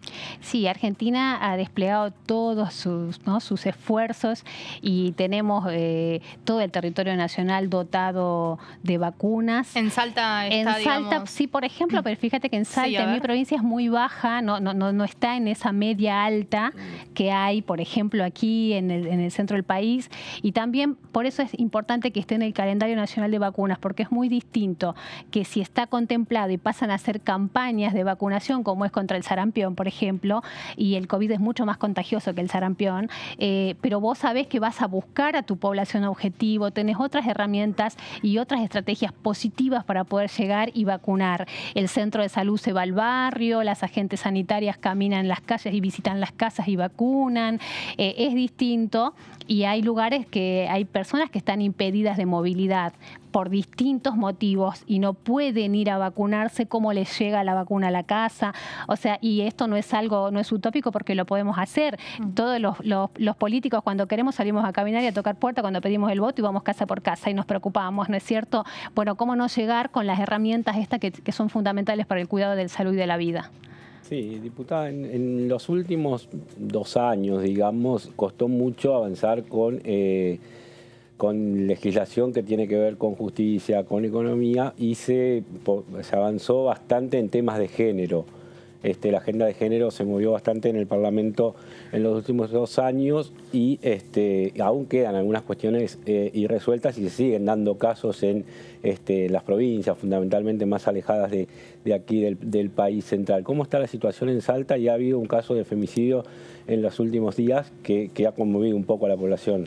Sí, bueno, aquí muchas y muchos saben que nosotros, y particularmente desde mi autoría, presentamos un proyecto pidiendo que se declare la emergencia nacional en materia de violencia de género, fundamentada por la alta tasa de femicidios que hay y que no podemos revertir esa realidad. Bueno, siempre, todos los meses, a veces todas las semanas de cada mes, nos enteramos que hay un femicidio. Y en Salta, días pasados, violaron y degollaron a una nena de 12 años, Huichi, en el monte, y y es una nena que estuvo absolutamente desprotegida, donde el Estado no pudo llegar para cuidarla y protegerla. Ha sido muy doloroso, en la más extrema pobreza, sin que esté el Estado y todas sus áreas ahí cuidándola, y ni siquiera dando el pésame y poniéndose a disposición de la familia para ver en qué ayuda. Ese fue un caso. Y otro, en los mismos días, otra joven Wichi que llega con su embarazo, con problemas de salud, desde Santa Victoria, desde Rivadavia, al hospital de Tartagal, estamos hablando de más de 100 kilómetros de distancia. Llegó ya con el bebé muerto en el vientre, no la atienden en el tiempo necesario, o sea, hay violencia institucional. Ella también muere y no se le practica nunca la cesárea, y entregan el cuerpo de la joven y mientras la familia esperaba el bebé fallecido y la joven fallecida. Entonces fue una cosa muy brutal, ¿no? Esas violencias que los pueblos indígenas realmente sienten que los discriminan 100 veces, que la cuestión racial opera y pesa, que ellos que sus vidas no valen y no cuentan, el respeto a su cultura. Y han sido jornadas muy duras y muy tristes. Anteayer fallecieron, y estamos hoy, 2 bebés por falta de agua. O sea, que ustedes me conocen a mí, saben que yo vengo planteando esto desde que asumí mi banca. Vengo felizmente de una reunión de la Casa Rosada donde me pudieron escuchar al cabo de 2 horas y poder contar la realidad del mundo indígena, Wichi, Guaraní, Tastil y Coya, y de cada uno de los pueblos que habitan el territorio de la provincia, y que eso además se extiende a toda la nación, de la falta de perspectivas, de la falta de políticas públicas focalizadas para esta población, que es la más olvidada, y no hay derecho a que las nenas y nenes se sigan muriendo por desnutrición y por hambre, y yo lo voy a gritar a los 4 vientos, y es una responsabilidad de toda la dirigencia política, de nuestro gobierno, de los gobiernos provinciales y de toda la sociedad, ¿no? Entonces no podemos seguir permitiéndonos que esta violencia, que es prevenible, estas muertes que son prevenibles, se sigan sucediendo. Diputada, al inicio del gobierno de Alberto Fernández hubo una gran política, o venía al menos con el interés de generar pozos de agua potable en distintos lugares de las provincias del norte. Estuvieron trabajando en Chaco, lo recuerdo a Daniel Arroyo, y nuevamente diputado nacional en Salta. ¿Qué pasó con eso? ¿Por qué no siguió avanzando? Algunas políticas diseñadas para esa emergencia avanzaron, otras no. Argentina fue condenada por la Corte Interamericana de Justicia por discriminación y por violencia, justamente, y por no cumplir con la Constitución y con todos los instrumentos internacionales a los que adherimos nosotros en materia de derechos humanos y derechos indígenas.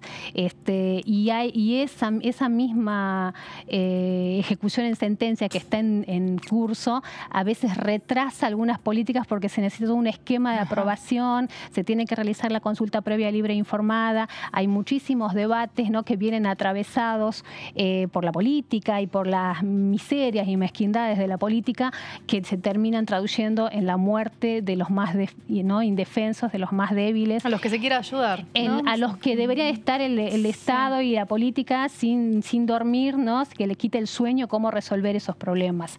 Entonces, me voy con toda la esperanza esta vez de que vamos a arrancar con una mesa interministerial, interjurisdiccional, donde vamos a empezar a abordar la problemática del agua, la cuestión de infraestructura sanitaria. En cuestión de presupuesto, ¿cuánto cuesta hoy destinar dinero a las políticas que son las más importantes, estructurales además? Mire, no es un problema de dinero, Vero, no es un problema de dinero, no es un problema de recursos. Argentina tiene, y de hecho muchas veces están subejecutados los presupuestos, o muchas veces pasa que envían a las provincias las partidas y después las provincias reorientan esos fondos porque estamos todos en emergencia sanitaria, y por lo tanto quedan habilitados los gobernadores a cambiar el fin, ¿no?, de los recursos que mandan, y lo que es para agua potable, para infraestructura o para un hospital o para emergencia alimentaria puede terminar en otra área que en ese momento se decide que es más importante.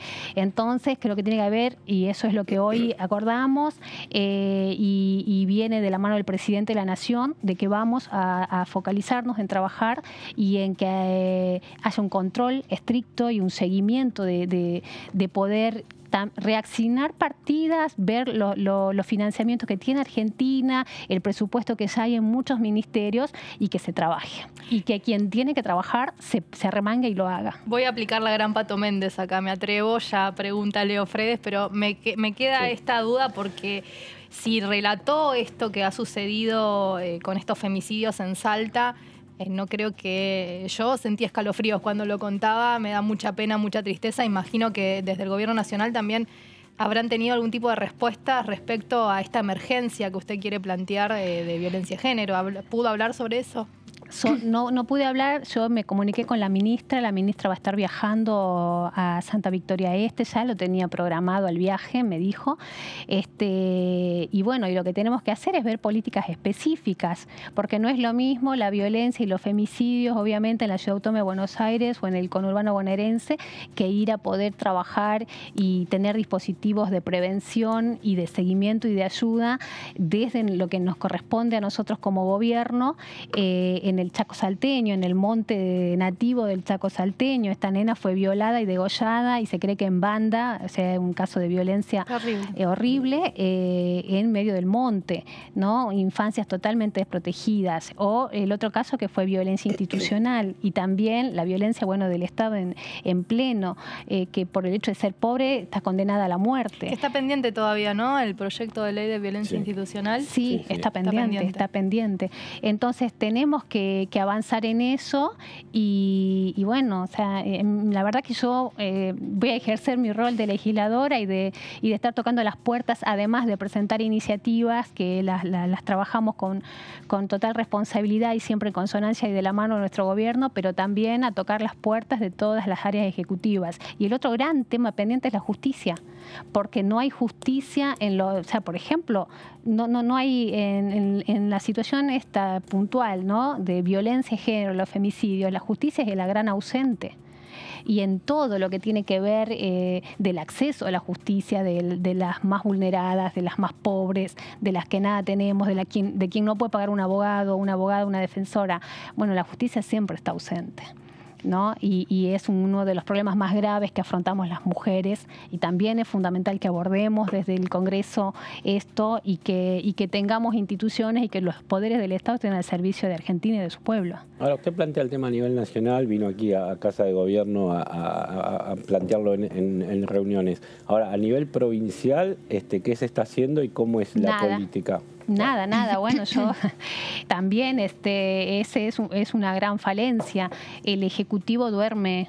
Y no en los laureles, o sea, no tiene nada que ver la realidad y las necesidades y la agenda de la gente, de las necesidades, ¿no? Está totalmente desfasada de quienes están en el Ejecutivo. Y bueno, por suerte se cambió una ministra de Desarrollo Social en la provincia, por ejemplo.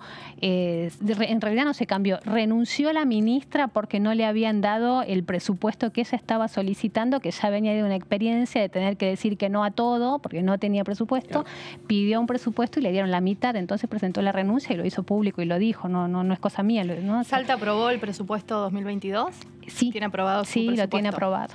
Porque, bueno, al no tener el presupuesto nacional aprobado también era una complicación para varias provincias, ¿no? Sí, bueno, también ahí viene la irresponsabilidad de quienes no aprobaron el presupuesto, que es una guía de trabajo administrativa y financiera para las provincias, centralmente. Acá no le están haciendo el bien a nadie con no aprobar el presupuesto, están perjudicando al pueblo argentino y a las posibilidades de nuestro país de poder crecer, desarrollarse y tener un Estado ordenado. ¿Y esta decisión de no brindar ese monto o ese porcentaje que se había pedido tiene que ver con no haber tenido un presupuesto nacional o fue arbitraria políticamente? Fue la decisión política del gobernador de no asignarle ese presupuesto. Y ahora han designado a una ex senadora radical que se sumó al gabinete del gobernador y bueno, cambiaron autoridades, bueno, y esperamos que que sea para bien. Siempre es un gobierno extraño, ¿no? Los gobernadores de Salta son un poco... Bueno, son muy generosa en decir que son extraños. Son gobiernos que piensan en una élite, que piensan en muy poquitos ciudadanos y ciudadanas salteñas, y las grandes mayorías quedan absolutamente desprotegidas, parece que no existen. Y una provincia que, siendo tan rica, no puede salir de la pobreza estructural que tiene, porque bueno, la dirigencia política no está dispuesta a ceder sus privilegios, pero además con una mente bastante chiquitita y acotada, porque tranquilamente pueden seguir los grandes negocios de la agricultura, de los agroexportadores, pueden seguir obviamente operando cada una de las multinacionales que operan, pero generar trabajo, o sea, generar empleo, generar inclusión, generar infraestructura de cara al siglo XXI para que la provincia se desarrolle.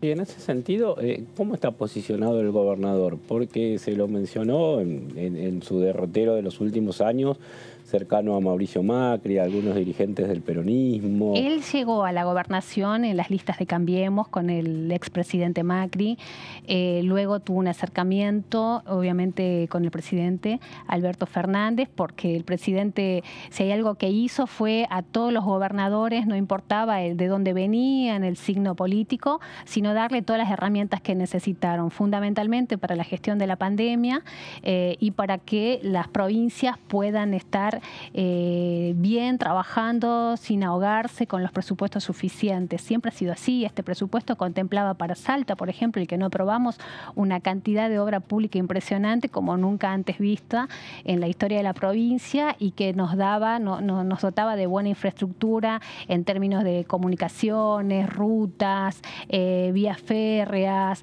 la cuestión de que tengamos internet, conectividad para todas las regiones, hospitales, ¿no? O sea, había realmente una apuesta muy fuerte y muy grande a la obra pública y a la reactivación de la economía y al mercado interno también, en la generación de trabajo.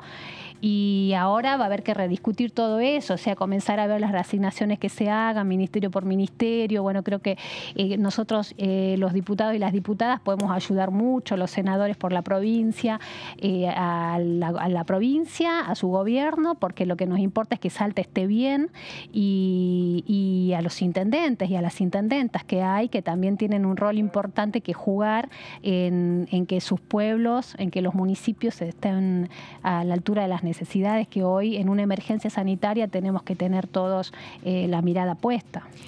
Diputada Caliba, tocaya en este caso, ¿le cree o tiene preocupación por el posible acuerdo con el Fondo Monetario Internacional, y en ese sentido teme que de alguna manera el ajuste, que bueno, va a ser inevitable, ¿no? No lo quieren llamar ajuste, pero se sabe que cada vez que hay un acuerdo con un organismo de estas características, de algún lado se tiene que tocar ese dinero para poder llevar a los pagos de la deuda tomada?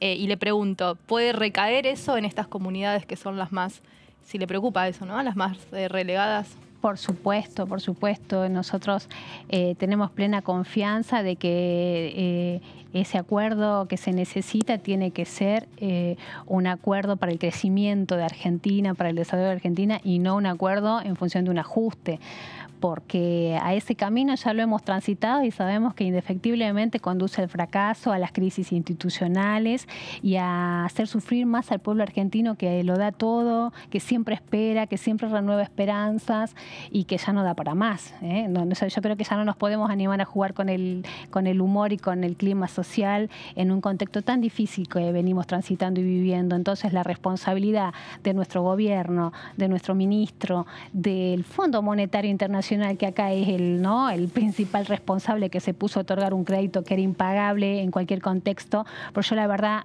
pienso cómo haría si estuviera hoy gobernando Macri de nuevo, o la línea de política del macrismo, ¿cómo haría para pagar estos 19.000 millones casi de dólares que hay que pagar ahora? ¿Qué haría? O sea, incendiaría media Argentina, entregaría que se muera medio país. Lo decía muy claramente el ministro Guzmán cuando nos visitó aquí en la Cámara de Diputados. Habría que eliminar completamente toda la UH, todo lo que ANSES paga, es decir, todos los derechos que tiene la población más vulnerada de este país debería quedarse sin nada y se tendría que eliminar, además de programas enteros en todos los ministerios. Porque hablamos de 18.000, ¿no? millones de dólares, 18.600 millones de dólares que hay que pagar ahora y después hay que pagar otro tanto. O sea, son además 47.000 millones de dólares, 50.000 millones de dólares que no sabemos dónde están. Que ha sido una estafa supina, digamos, que se fueron, que se evaporaron. Bueno, el expresidente, el ingeniero Macri, dijo que se lo dio a los bancos. Sí. Sí. Se lo dio a los bancos, por favor. O sea, ya tendría que estar guardado Macri, si acá el que roba una gallina lo encierran. O vienen los vecinos y linchan ahora a alguien que comete un delito.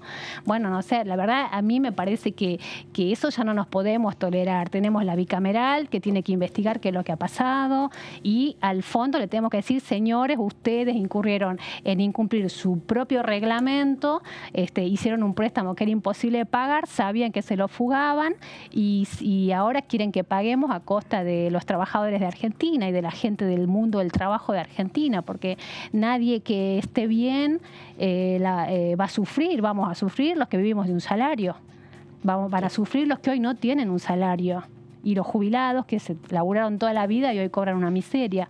O sea, eliminar todo eso, bueno, ya es una barbaridad. Entonces, en esos términos, apelamos a la grandeza y a la inteligencia y al buen corazón de todos los que están interviniendo en estas negociaciones y que quede claro que Argentina no puede pagar a costa de un ajuste. Diputado, usted hablaba de la última visita de Guzmán en relación al presupuesto que estuvo aquí en el Congreso y a principios de esta semana, a fines de la semana pasada, hubo toda una situación con la presencia o no del ministro, dónde se hacía la reunión, si era aquí en el Congreso, si era fuera del Congreso, en el ámbito del Poder Ejecutivo. ¿Qué visión tiene de todo eso? No, me parece que tenemos que ser más responsables todos y todas, ¿no? Y que la oposición tiene un rol muy importante que jugar, dado los números que tenemos hoy en el Congreso.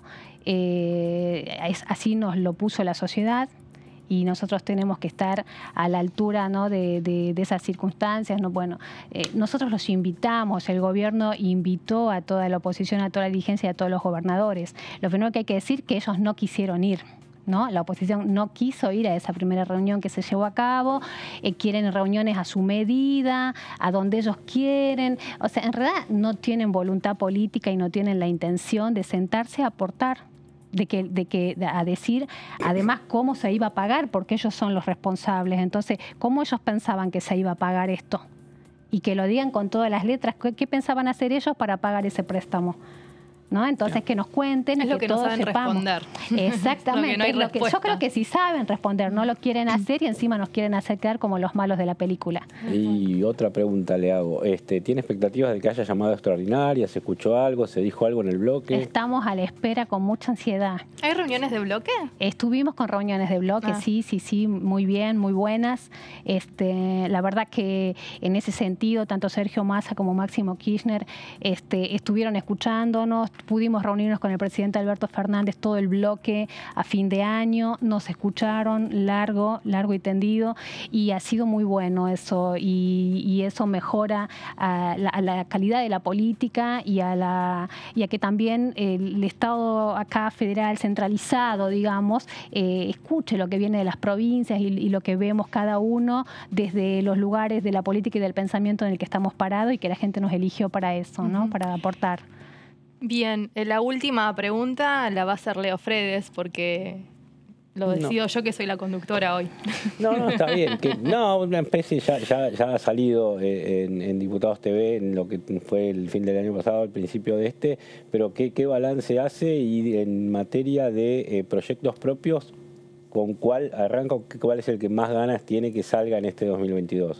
En este 2022 el proyecto de reparación urgente en favor de las comunidades y pueblos originarios. Yo quisiera, si hay un proyecto que quisiera que se me apruebe, es ese, ¿no? Hay unos que son muy lindos, que no tienen ningún tipo de gasto, como que se declare el Día Nacional de los y las compositoras en honor al Cucho y Leguizamón, un proyecto que es una decisión de todos los bloques, que entre y que se discute y que salga, pero un proyecto que requiere financiamiento y el trabajo integral del gobierno es ese, de reparación urgente a las comunidades originarias de nuestro país.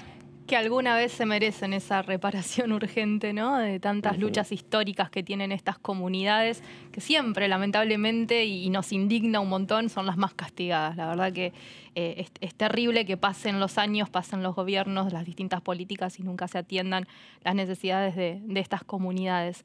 Bueno, diputada, ha sido un placer tenerla con nosotros en el piso y bueno, la esperamos seguramente en muchas más entrevistas en DTV. Así que muchas gracias. Gracias a ustedes. Por esta participación con nosotros. Nosotros vamos a seguir y Leo, vos sabés que ayer hubo una reunión particular y muy especial de la Bicameral de Inteligencia, de esta subcomisión que está trabajando en lo que ha sido la investigación de por qué agentes de inteligencia estuvieron participando en el año 2017 en un encuentro en el Banco Provincia que tiene la sede aquí en la capital federal, y en ese sentido hubo ayer una inspección ocular donde estuvieron hablando los legisladores que están haciendo esta investigación con el ex jefe de seguridad del Banco Provincia, Mariano Albito, que dijo básicamente que no había cámaras en el Banco, en el Banco Provincia, en esta sede,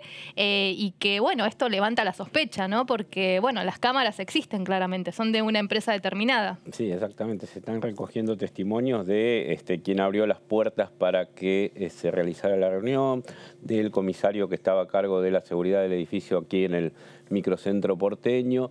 Se están juntando varios testimonios de gente que tiene que ver con ese edificio para ver finalmente cómo se avanza. Totalmente. Bueno, los testimonios importantes que está recabando esta Bicameral de Inteligencia, presidida por Leopoldo Moró, y bueno, uno de los integrantes, en este caso de la oposición, es Gerardo Milman, diputado de Juntos por el Cambio, que estuvo hablando sobre toda esta situación con nosotros en DTV.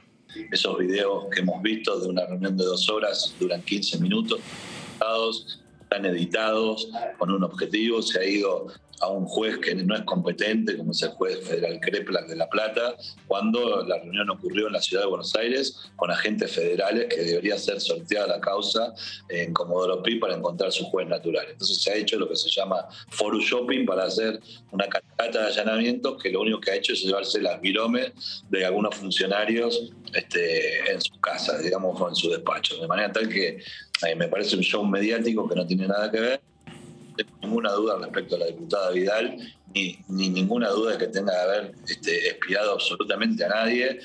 Los funcionarios, independientemente de que repudio, porque además me afecta personalmente, la cuestión de la Gestapo, que mencionó el entonces ministro Villegas, me parece que estoy convencido que los funcionarios que estaban ahí, el intendente Garro, el senador Alan, los ministros, lo que buscaban es que la construcción en la ciudad de La Plata pudiera llevarse adelante como se lleva hoy en día, sin tener que pagar catering especiales, coimas especiales, situaciones por las cuales el señor Medina está condenado por denuncias, inclusive muy antes de que se realizara esa reunión.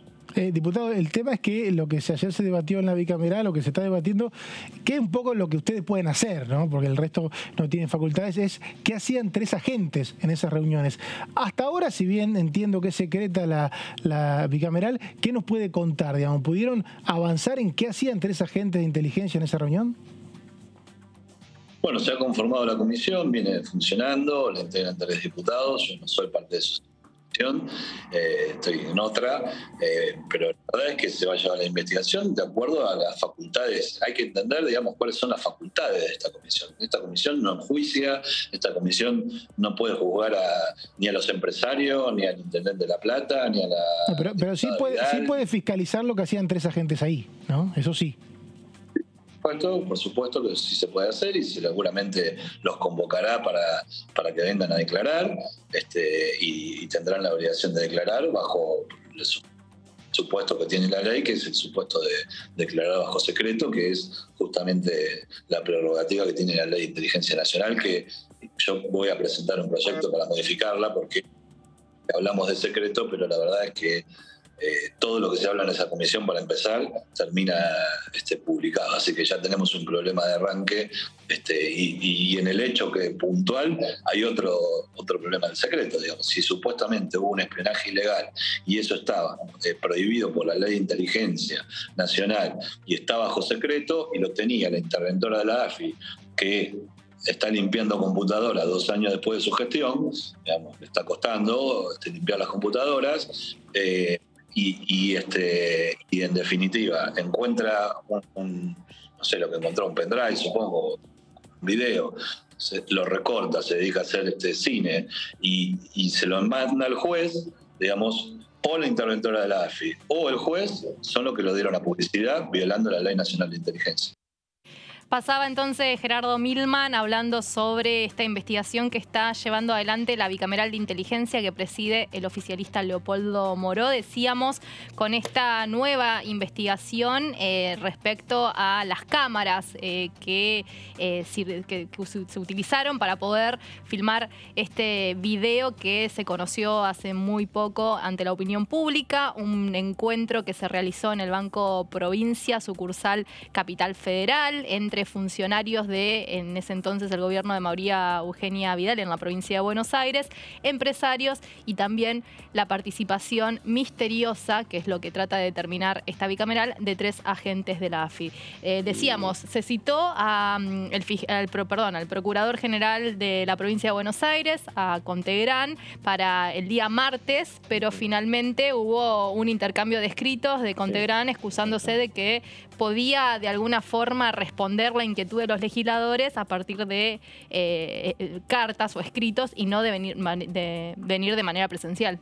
Sí, una situación que se repite con algunas que se dieron el año pasado cuando los agentes que hacían espionaje en la puerta del Instituto Patria estaban en esto de si era obligatorio venir o no venir a la comisión. Finalmente se los había emplazado en aquel momento y tuvieron que venir, pero casi todos los que son invitados o llamados a concurrir le buscan el vericueto legal para no presentarse.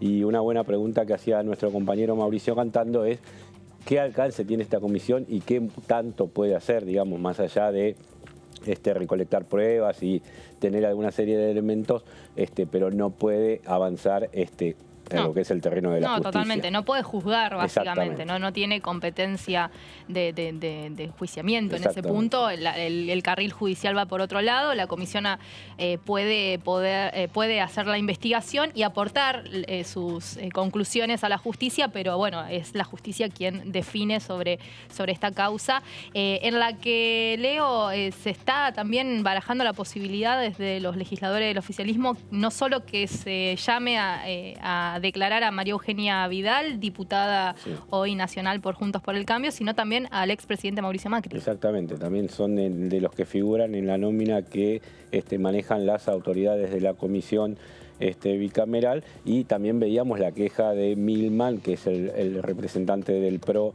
en la comisión, de que apenas termina la comisión se conocen en los medios lo que sucedió allí dentro. Esta es una queja que planteaba el diputado de Juntos por el Cambio. Va a haber revancha con Contegrán, porque no le van a dejar pasar este pedido de responder las preguntas por escrito, sino que lo volvieron a citar para el 27 de enero al mediodía, y bueno, allí esperan que el Procurador General bonaerense esté participando y declarando, porque fue sindicado en el video, en los videos por alguno de los participantes, como, bueno, se hablaba un poco de esta posibilidad de que de que él haya sido clave para poder perseguir de alguna forma a distintos gremialistas. Sí, exactamente. Desde su papel de jefe de los fiscales tiene un papel central. Digo, cualquier procurador tiene un papel determinante en esto, y por eso apuntan allí los diputados del Frente de Todos. Pasando de tema, bueno, Argentina también ya comenzó a incorporar lo que son los autotest, estos autotesteos que uno puede hacerse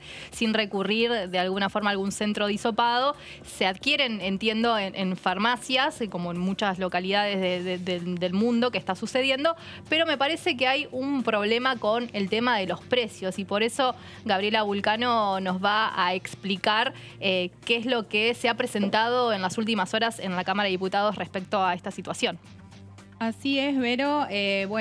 Aquí el diputado Lucas Godoy del Frente de Todos presentó un proyecto de resolución, remarcar esto, no es un proyecto de ley, sino un proyecto de resolución para regular el precio de los test y autotest de COVID. Como sabemos, fueron autorizados ya el uso de test y de ventas en farmacias, que van a ser más bien ahora a fines de enero, se van a poder conseguir en las farmacias.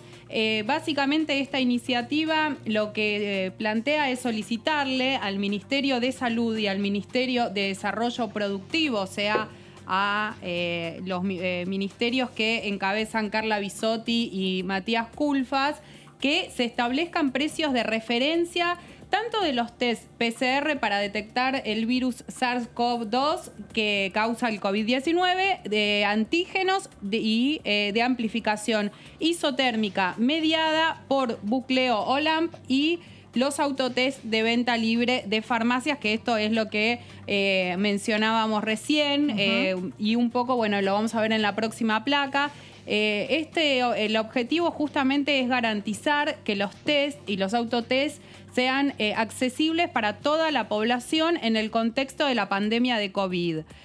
Justamente porque, bueno, uno de los temas es que pueden llegar a ser muy caros al no haber un precio de referencia, y quienes necesiten hacerse un autotest no puedan llegar a comprarlos justamente por el precio. ¿Qué ha pasado al principio de la pandemia, Gaby, con el tema de los barbijos? ¿Te acordás? Con algo tan simple como los barbijos o el alcohol en gel. También. ¿Se acuerdan que, tuvo que intervenir el gobierno nacional en el caso de los barbijos poniendo un precio estándar, porque depende de dónde uno compraba el barbijo le salía un precio? Y había oferta y demanda full. Tal cual, porque obviamente está el mercado de por medio, ¿no? Exactamente, y además una cosa es hacerse un autotest de estas características en un contexto que no es de pandemia, puede que en algún momento no estemos ya más en pandemia, y que alguien igualmente por alguna razón quiera hacerse un autotest para descartar que no tiene COVID. Y otra cosa es en el contexto sanitario en el que estamos, donde suben los contagios, si bien están estables, el número sigue siendo muy alto, y donde vemos que uno de los problemas es que los centros de testeo no dan abasto con la cantidad de personas que asisten ahí. Es de emergencia, de urgencia, y siempre hay algún oportunista en este punto, lamentablemente. En cuanto a números, se habla de 1.600, 1.700 pesos el valor del autotest más o menos en las farmacias. Ese es el número que se está manejando. Sí, en algunos lugares también se habló de 1.200, depende qué tipo de test. Ahora vamos a ver un poquito eso.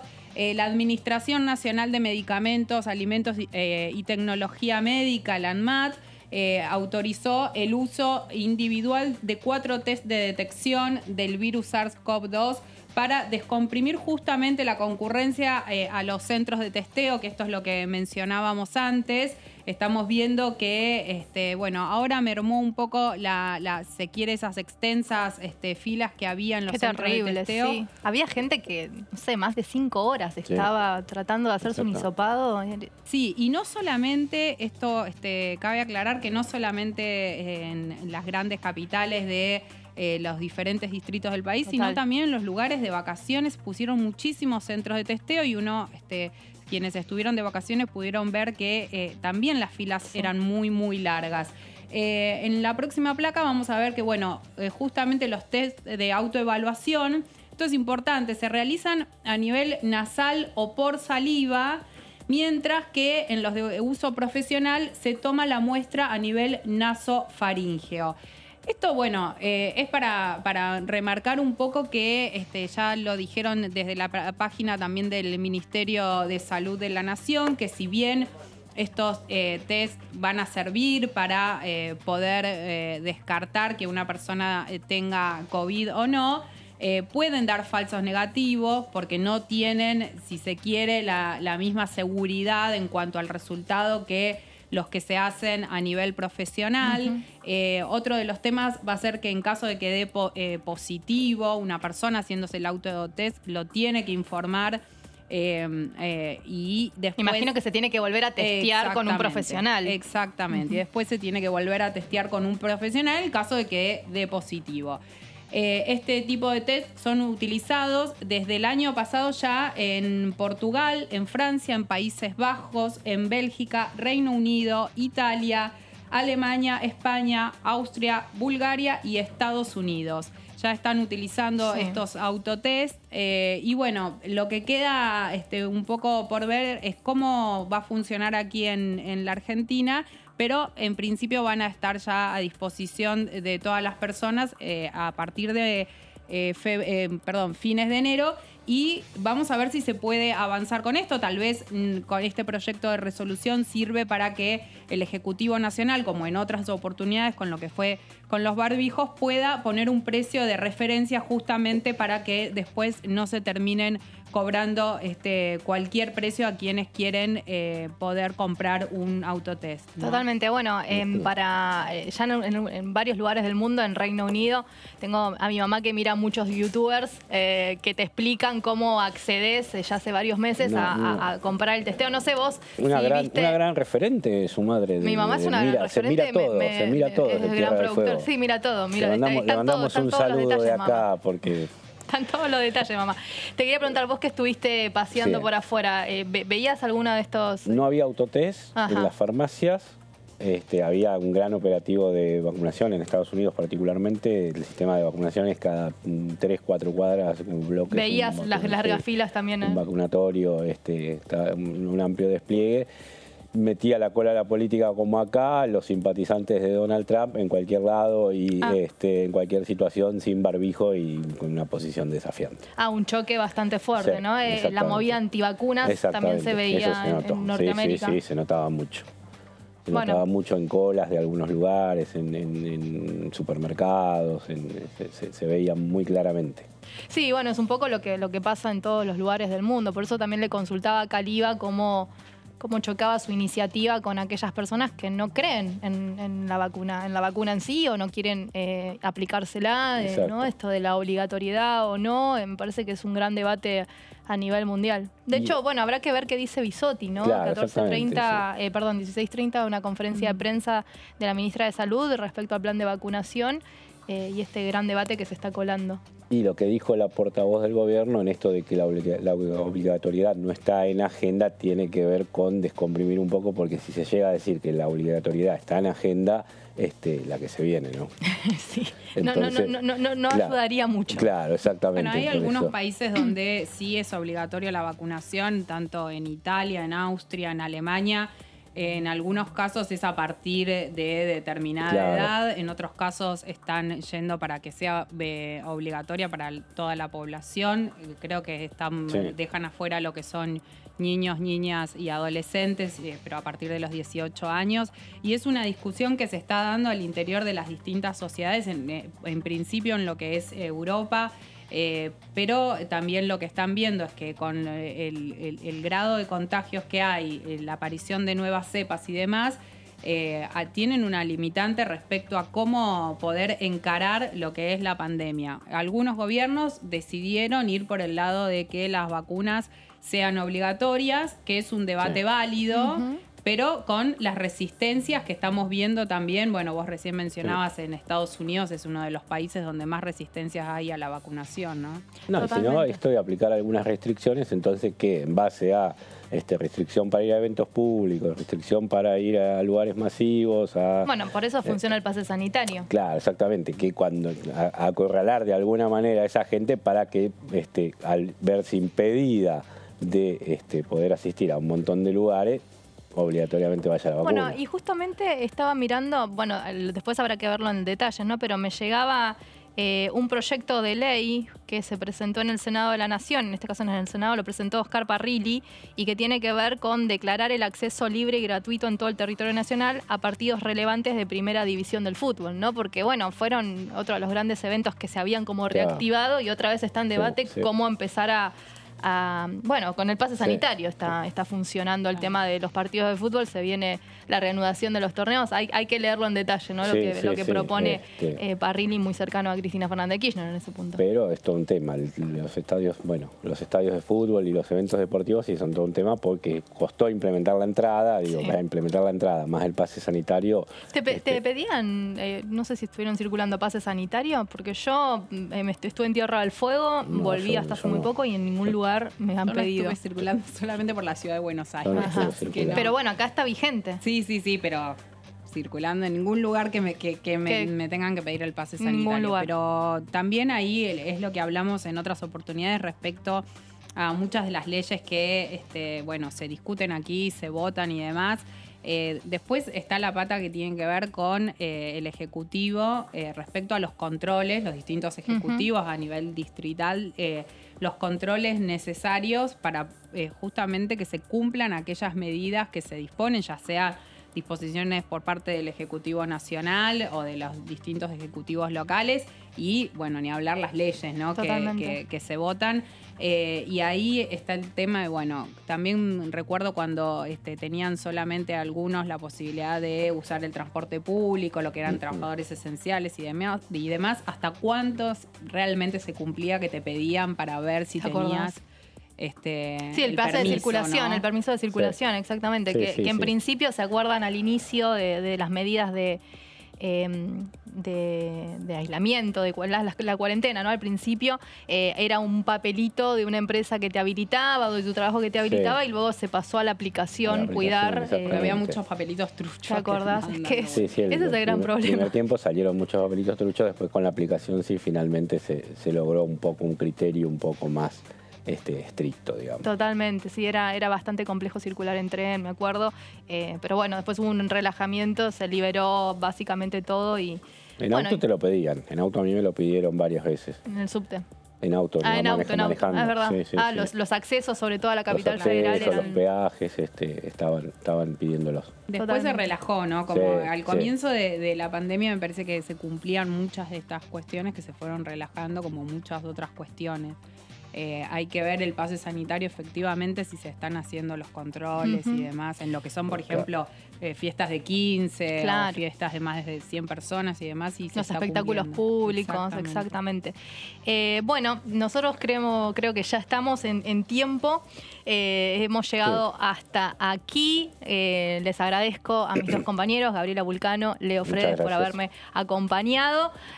Ustedes pueden seguir informándose acerca de la actividad de la Cámara de Diputados, de la actividad parlamentaria en general y las novedades que puede llegar a haber en estos días en el Parlamento. Llega él, para mí, un profesor, un maestro, Pato Méndez, va a continuar con la continuidad informativa de DTV. Y bueno, nosotros, conmigo al menos, se reencontrarán hasta mañana. Espero que Fredes venga también. También, esperemos. Gracias a los dos. Gracias. Hasta mañana.